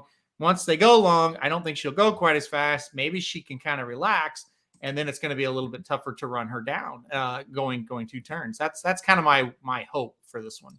Yeah, the pace setup's going to be interesting here. You have a couple horses that want to go to the front, and that would help Justique if they're obviously going pretty fast up front. Now, do you think she has that little speed, or do you think that was a missed break? That's a good question. She, a lot of horses for John Sheriff kind of run like that. So I'm really not sure. I think that's kind of the question mark. When you only have one data point to look at, you don't really know. She definitely blows the break here, but maybe she's just kind of slow out of the gate in general. Yeah, because it took her a little while to get it going, even though she obviously misses like you said, misses the break. Breaks basically a length back. But even then, after she breaks, she's falling back here, right? She's not staying with the pack after just breaking a length behind. Yeah. Usually other than Zenyatta, a horse that runs like this usually gets beat, right? I mean, that's really hard to win from back there. So she showed the talent to do it. Again, I'm a little bit worried they kind of came back to her. I don't know how much they're going to come back to her today. But here's the other real big problem with the race. If you want to move on to something else, is Baffert's got kind of both the speed horses. So which one goes, which one sits, who's the blocker? That's tough. I think the 1 horse is an important horse here. And whether or not the 1 Naughty Lottie it causes no chance at winning, but puts a thorn in the side of the 2 Baffert horses as speed horses. I think you might be right about that. Yeah, I think the horse breaking from the rail, I don't think you have any other choice in this race. Just go and try to see how far you can take him. I think you could be right about that. I don't know. I feel like it's weird now when Baffert enters 2, 3 horses in a race. He's got 2 here. It's just like, it gives you pause for concern. We're not going to be on the air, but we're going to, the race coming up with Cave Rock. It's like, why did you enter 3? Yep. I'm really interested in that race too. Let's talk about that for a second here. Hijazi coming back after running gets a 100 buyer for that win. We saw Speedboat Beach come back, get a 75 off of 104 in debut, gets a 75 winning a turf sprint stakes. Which race do you think is the actual Hijazi here? The 64 first out buyer, the 100 second out buyer? Because that second buyer felt inflated when it happened, but it was a track record, so I get it. It feels even more inflated now. It does. It's the thing about him. Forget about the buyers for a second. I'll answer in a second. But the thing about him, you look at the pedigree, you look how he runs, and it's like, he's going to get better going 2 turns. So no matter what his buyers are, it's like he'll probably get better today, right? As far as the buyer goes, here's what makes it extremely tough. The second start for Speedboat Beach was on the turf. Yeah. So it's like, that was a slower buyer. Maybe he just hated the surface. So it makes it tough. If he comes back next out on the dirt and runs like a 75, you're like, well, okay. But they tried to do a weird thing with the turf. He won, so it worked, I guess. But I don't know is the answer because of that turf thing in the equation, and it just kind of messes things up a bit. Yeah, I think it's going to be tough. And like Hijazi in this spot is really difficult for me because $3.5 million purchase price, right? So supposedly has all the talent in the world, has run second now in back-to-back races, both at short prices. I agree, probably better 2 turns, probably improves today. Is it going to be enough to catch Cave Rock, who looks phenomenal in debut? I think we're all really excited to see Cave Rock back. And National Treasure, by the way, looked darn good too. Honestly, I thought those were like, well, not Hijazi, but Speedboat Beach, and then National Treasure, and then of course Cave Rock. I thought that was like the pecking order, right, of the best 3, and Cave Rock being 1, and then Beach, and then National Treasure. So yeah, it doesn't surprise me that National Treasure's in the spot, but at the same time, it's like, God, if Cave Rock's a beast, then you're kind of sacrificing National Treasure a little bit here. So that's what makes it confusing. I'm huge on Cave Rock, like big time, but it does kind of make you pause just a bit when you see the other Bafferts entered in the race. And so I think National Treasure, a decent horse. I think all 3 of them could improve stretching out too. That's the other thing about it. So I think that's a fascinating race. Well, and then you have Gandolfini on the rail too, the 4th Baffert, right? And you saw 2 of his 2-year-olds run today at Keeneland. So you've seen him already pushing Newgage and Carmel Road away and say, okay, these are the bottom 2 in that pecking order that you mentioned. And now you got 4 more here, 3 of them facing Cave Rock, who is supposedly, I think we would agree right now, the best 2-year-old colt in America. Yeah, he's kind of the far and away leader in the division. And if he wins today nicely, he's going to be a really short price, the shortest price, I would say, on Friday at the Breeders' Cup. So, yeah, he certainly has something to prove here because he's going 2 turns for the first time, but he stood out amongst everybody. And there's a great reason why. He was impressive on debut, and he was even more impressive winning that Grade 1 Del Mar Futurity last time out. But again, you got to stretch out. This is where it starts getting a little bit harder. And you kind of separate the routers from the sprinters. That's what we're doing right now. There's no reason to think he's not going to be a monster going 2 turns, or even better going 2 turns with that pedigree that he has. That's the thing.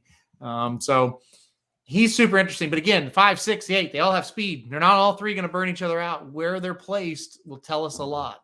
Yep, and this is coming up later today. I think about 2 races away. This is race 8. We're on race 5 right now over at Santa Anita. About to go to race 6 over at Santa Anita. Going to get to see Justique running. But before we do that, Magic, can you pull up the tournament standings? We've got the Racing Dudes tournament that's going to come to a close here in a second.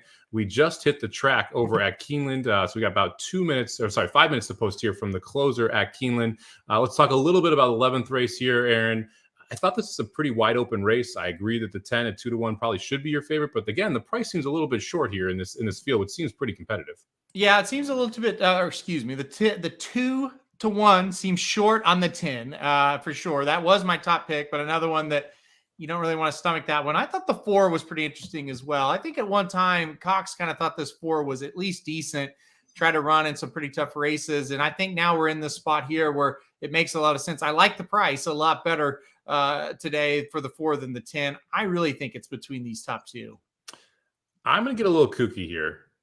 I like Manjit on the rail, the 1 horse. Horse debuted on turf, showed speed, faded, and since then ran a 46 bullet work over this to Keeneland dirt. I think the 1 has some speed. I think the 1's going to send from the rail, and maybe it'll take this field gate to wire. It's 21 morning line. You've been bet down now to 11-1. If I was going to take a shot, the 1 horse would be the one I would take a shot with here. I had the 10 on top as well.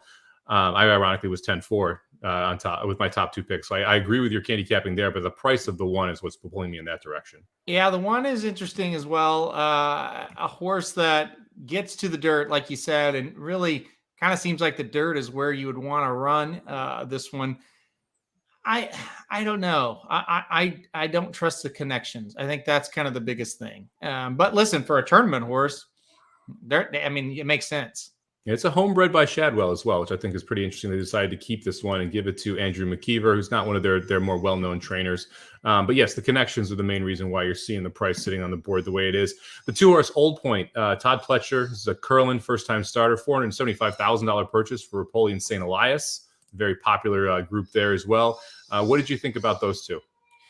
Yeah, I think the 2-horse Old Point is interesting. You know, you're talking about the 4, you're talking about the 10 horses that have kind of had a couple of chances, hadn't gotten the job done. So now you look at the first time starters, I think, is the alternatives. And yeah, the 2 Old Point, really good breeding here. 7 furlongs to start off, should be okay. Maybe get better as we go a little bit longer. Like you said, big time purchase price. Pletcher, Irad. Irad's kind of having a good day. Pletcher's kind of having a good day. This would be the cold pick 3, Irad and Todd, if they can get this one home. We'll see. It's one of those horses where you'd expect it's going to run well. You would just kind of, it's based on the purchase price and where they decided to spot it. You'd think that this is going to be a horse that's going to run a pretty big effort here. Looking over at the tournament real quick, we've got 45 people who played today. So the top 9 will move on to the finals on the 26th of December. The winner is going to get almost $400 in cash. And right now that is Kevin Olson, who has a significant lead in the tournament, $95. Second place right now, Matthew Schaefer sitting at $79.46. Kevin Harrell right behind. Right on the cutoff, Dr. Tang trying to get a seat here. He's sitting at $49.98 going into the last race. 10th place right behind him at $46.22, but he's got him blocked with the 7. So if the 2 wins here, Kevin takes home the tournament. The highest one is Dennis Brown, sitting 11th. He could make a run, but not quite get to Kevin. Kevin's actually in a great spot here. Matthew in second currently has the 8 horse. Yeah, this is this is a big last race. There's a lot of ways. Let's see. I know Bree, you're up there in 8th, so you're rooting for the 10 to get home, and you can qualify. Big race coming up. Gonna be some moving and shaking in this race for sure. Let's see. Boy, there's some shots. People are taking some shots as well. This thing's going to change big time. I think Kevin O's in a good shape to win it, though. Yeah, having that 2 is a nice spot. I mean, really, it's just the 8, and after that, it's a big price that would need to catch him. So Kevin's really rooting against the 8 or a 20-to-1 shot to take this home, take home $400 and qualify to the finals. We're doing these once every month, so make sure you're following Racing Dudes on Twitter and getting the email blast to find out when that happens. $20 to enter. 1 out of every 5 people move on to the finals, where there's a $500 prize pool for free on the 26th of December. That's right. Yeah, Malibu Day, and that's going to be fun. I think, are we doing one Breeders' Cup weekend for another qualifier? You have any idea?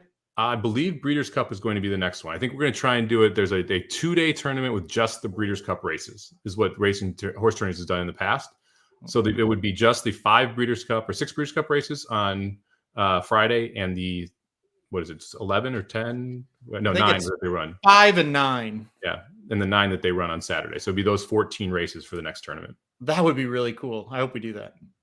It's fun to play. I was fortunate enough to win it 2 years ago. The last time I was at Keeneland, actually, I won it. Thank you very much to the 7 horse in the sprint, the Oaklawn horse that always Whitmore. Whitmore was my key horse there, because I had Whitmore, and your 2 horse that you gave out at 12-to-1 was another big one. Back-to-back races at 15-to-1 that won. Adaria, yes, that was a fun Breeders' Cup, no doubt. That was Order of Australia's Breeders' Cup. That sucked. That one. Yes. That Order of Australia. Everybody out of pick 4s and pick 5s. Yeah. Well, they're coming to the gate here at Keeneland, so we'll see who wins this thing for the tournament purposes. Good luck to everybody. Good luck to you too, Somich. Well, I appreciate that. You're welcome.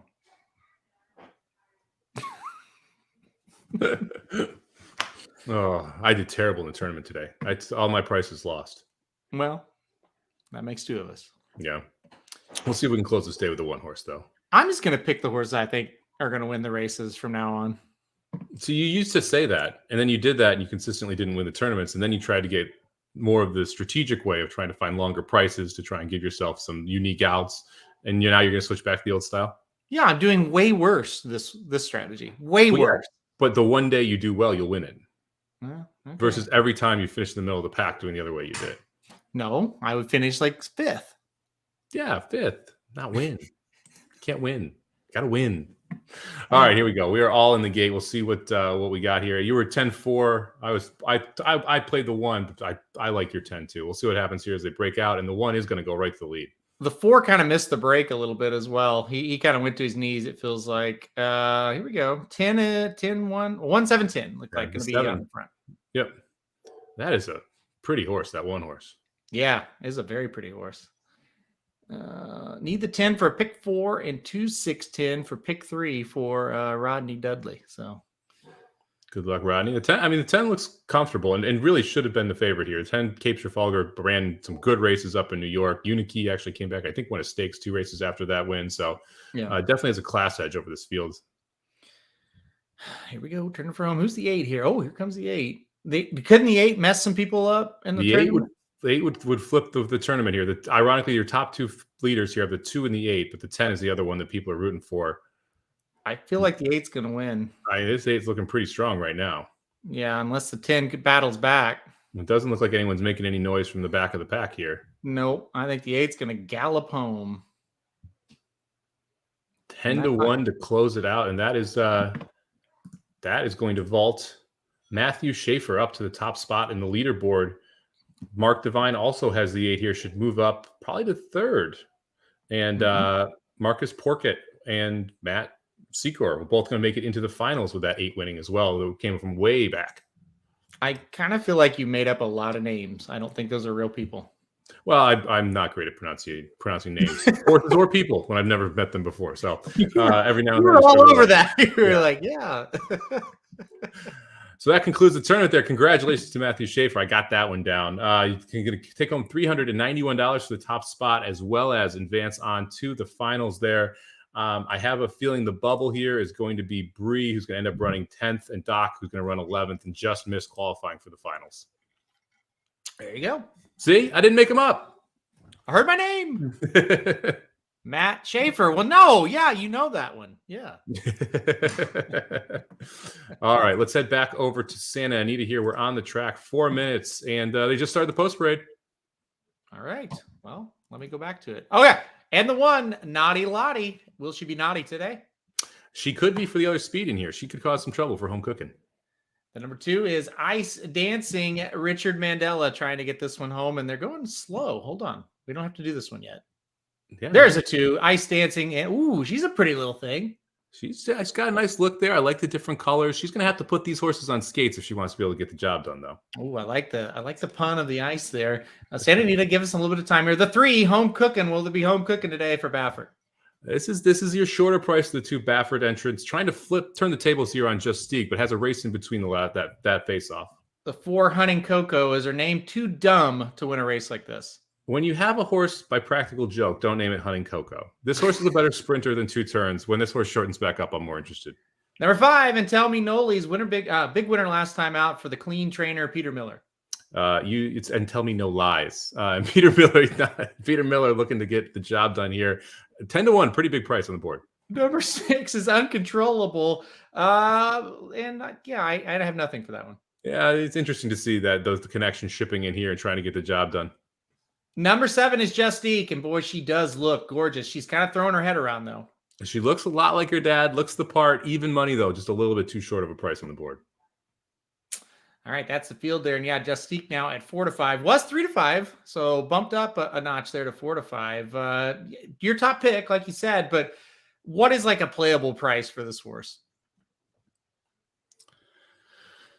8-5, 9-5, probably the win bet. Yeah.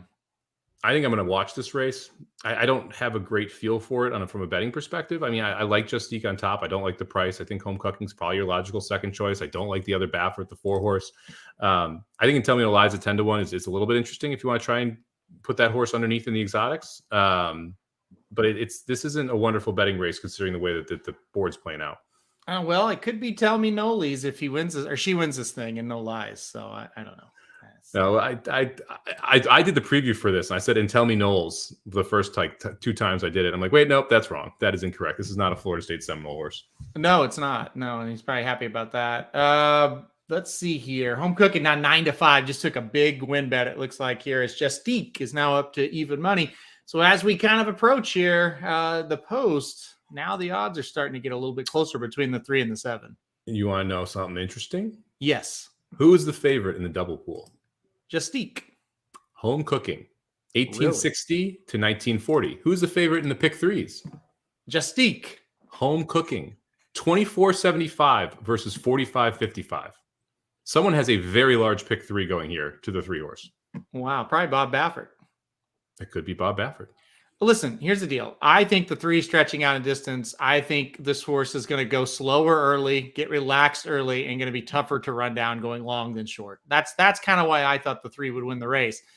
I liked her a lot better when she was 5-2, but 8-5 still there. But I don't really want her to go down any further than this. I mean, based on the will pays, you're going to get most likely 6-5 or 7-5 on both the 3 and the 7 when they actually break from the gate here. So I think you're going to see that price continue to drop on the 3. The key to this race is, ironically, the 1 and the 2 in my mind. If either of those decide to put pressure on the 3, that completely changes the complexion of the race. If I'm home cooking, I'm trying to get out fast and get over, because the way you can contain their speed is by clearing and cutting over. If you're able to do that, then you should be able to get on the rail and control the race. Yeah, no, I like it. I like it a lot. I think that's the strategy. I think that the weird one is the 4. Like, where does the 4 fit into this situation as well? I would put my best horse on the lead and try to use the other one that you don't think's the best as the blocker and try to get in Justique's way. She's coming from the back. So we'll I mentioned hunting cocoa. Not that funny, but I mentioned hunting cocoa too as a practical joke horse. Practical joke: 19% dirt sprinting, 11% dirt routing. Significantly worse when they're going 2 turns. So the 4 feels like a blocker here to me. I don't think this is what the 4 wants to do. Well, and that makes total sense. Practical joke. If you remember, they tried to route him a couple times. He was okay. Like, he would get like seconds, thirds, run okay. But man, his 1-turn races were something else. And so that would make sense that that's the kind of horses that he's going to throw. Yep. And I love Practical Joke as a sire. Love, like, very precocious early children. They run well early. They win a lot, specifically in sprints. But yeah, once they get to 2 turns, I'm a lot less interested. Magic reminds me of that all the time when I pick a Practical Joke going 2 turns. Well, there you go. I'm glad Magic is on the ball with that one. By the way, if you back the UCLA Bruins, you're going to cash. They look like they're running away with this one. They just scooped up a fumble and scored a touchdown. So the UCLA Bruins going to be 6-0. They're going to beat Utah. Man, they've looked good the last couple weeks. They're good. And that Utah, I mean, they faced Washington last week at home. Now Utah at home. They're coming together. They're a good team, and it looks like it could be a clash between UCLA and USC, because USC is looking really good too. So that could be a big time matchup again. It always is a rivalry. That could be a big time, like top 10 matchup. But long way to go. We'll see how that plays out. Since we mentioned Oklahoma State, they're now up. They've outscored Texas Tech 11-0, and they're up 34-31 with the ball at home. Yeah, I think Oklahoma State kind of woke up a little bit. Papa Dude was really mad because Oklahoma State's part of the parlay, so he's a little bit happier now. All right, we're getting in the gate here for the Chandelier Grade 2 race. Breeders' Cup winning in for the Breeders' Cup Juvenile Fillies. You are on Justique, the 7 horse. I'm on the 3 home cooking. Home cooking 3-2, Justique even money, but you said it. You think these horses are going to be really close to the same price when they break. Yeah, the will pays tell us that from the double that they'll be the same price. The will pays in the pick 3 say that the 3-horse home cooking should be the favorite. The key to this race to me is this run into the first turn, right? How is home cooking able to get loose up front? Do the 1 and the 2 cause problems? What does the 4 do? All of that is really determine the chances of the 7 horse who's going to want to come from off the pace. Yep, and that's the other key. What kind of pace are we going to see here? The 3, the 4, both Baffert horses like to go out to the front. That could set it up for the 7 once again. She caught a fast pace on debut. She might get the setup there. As the 7 loads in, we're on the gate. Somich, here we go. Let's see what happens in the Chandelier. They're off. Looks like the 1 is going to go to the lead. Yeah, the 1 and the 2 are causing problems for the 3, because if the 3 keeps going, you're going to be 3 wide on this first turn. Looks like the 3 is going to keep going and be 3 wide on. Maybe not. Yeah, about 3 wide. Not overly, impossible there for the 3, but definitely going to have to stalk that pace today instead of getting out to the lead. Yeah, now the 3's seems to be rushing up and pressing here. So that they're going to go pretty quick up front. This is setting up very well for the 7 Justique if she's able to have that same closing speed that we saw going, 5.5, 6 furlongs now, going a mile and 16th. Yeah, 3 wide pressing trip for home cooking at 3-2. Justique ends up being 6-5, your slight favorite there. The other Baffert, the 4, is getting a nice little trip on the inside. Not know if she's going to be good enough, but does have a decent trip. So does Tell Me No Lies. There's another one where we don't know if it's going to be good enough, but those 2 are sitting the perfect trip, and Justique's starting to range up a little bit now. Yeah, 7's starting to get into the race a little bit as we approach the turn here. We'll see her do her best running down the stretch. Now she was ranging up, and now they're leaving her again. Now she's having to get reminded, but she's still coming on strong here. The 2 and the 3 start to separate, and here come 5, 6, and 7 from the back. Boy, the other Baffert just dropped out of it big time. Yeah, he only wanted 6 furlongs. Or she only wanted 6 furlongs. Yeah. And it looks like home cooking is. And Tell Me No Lie is going to be tough here. I mean, that horse got a great setup, wheeling 3 wide. I think it's going to go right by these two, and it's going to be whether or not the 6 really uncontrollable is going to be able to catch him, because that looks like the main threat here. Yeah, 7 is kind of leveling out a little bit. Kind of thought she would, and it looks like the 5 is going to be able to get the job done. But here comes the 6. You called it. Can uncontrollable catch? Tell Me No Lies. It's going to get tight at the wire. Nope, Miller Juice gets it done. Pletcher Rapoli shipped out there, ends up second in that spot. I don't like these California 2-year-old fillies. I consistently think these fillies on the West Coast are not nearly as good as what we're seeing on the East Coast. I totally agree. I think the 7, I thought the horse was not very good, and I don't want any part of that horse going forward. The 3 is absolutely done. Neither Baffert horse is any good. Listen, it seems to me Chocolate Gelato kind of is the standout in this division going into the Breeders' Cup after I watched that one. Yeah, she looks phenomenal. I apologize. It was Mike McCarthy, not Pletcher, that had that horse. That's why I was out in California. But it is Rapoli's stable, as you can tell by those silks out there. Yeah, I agree with you. I think Chocolate Gelato, who we talked about, that was last week, she's looked very good, looks the part. The first race, she struggled a little bit, but man, she looked awesome in her second race. Comes back, wins a stakes race out of that.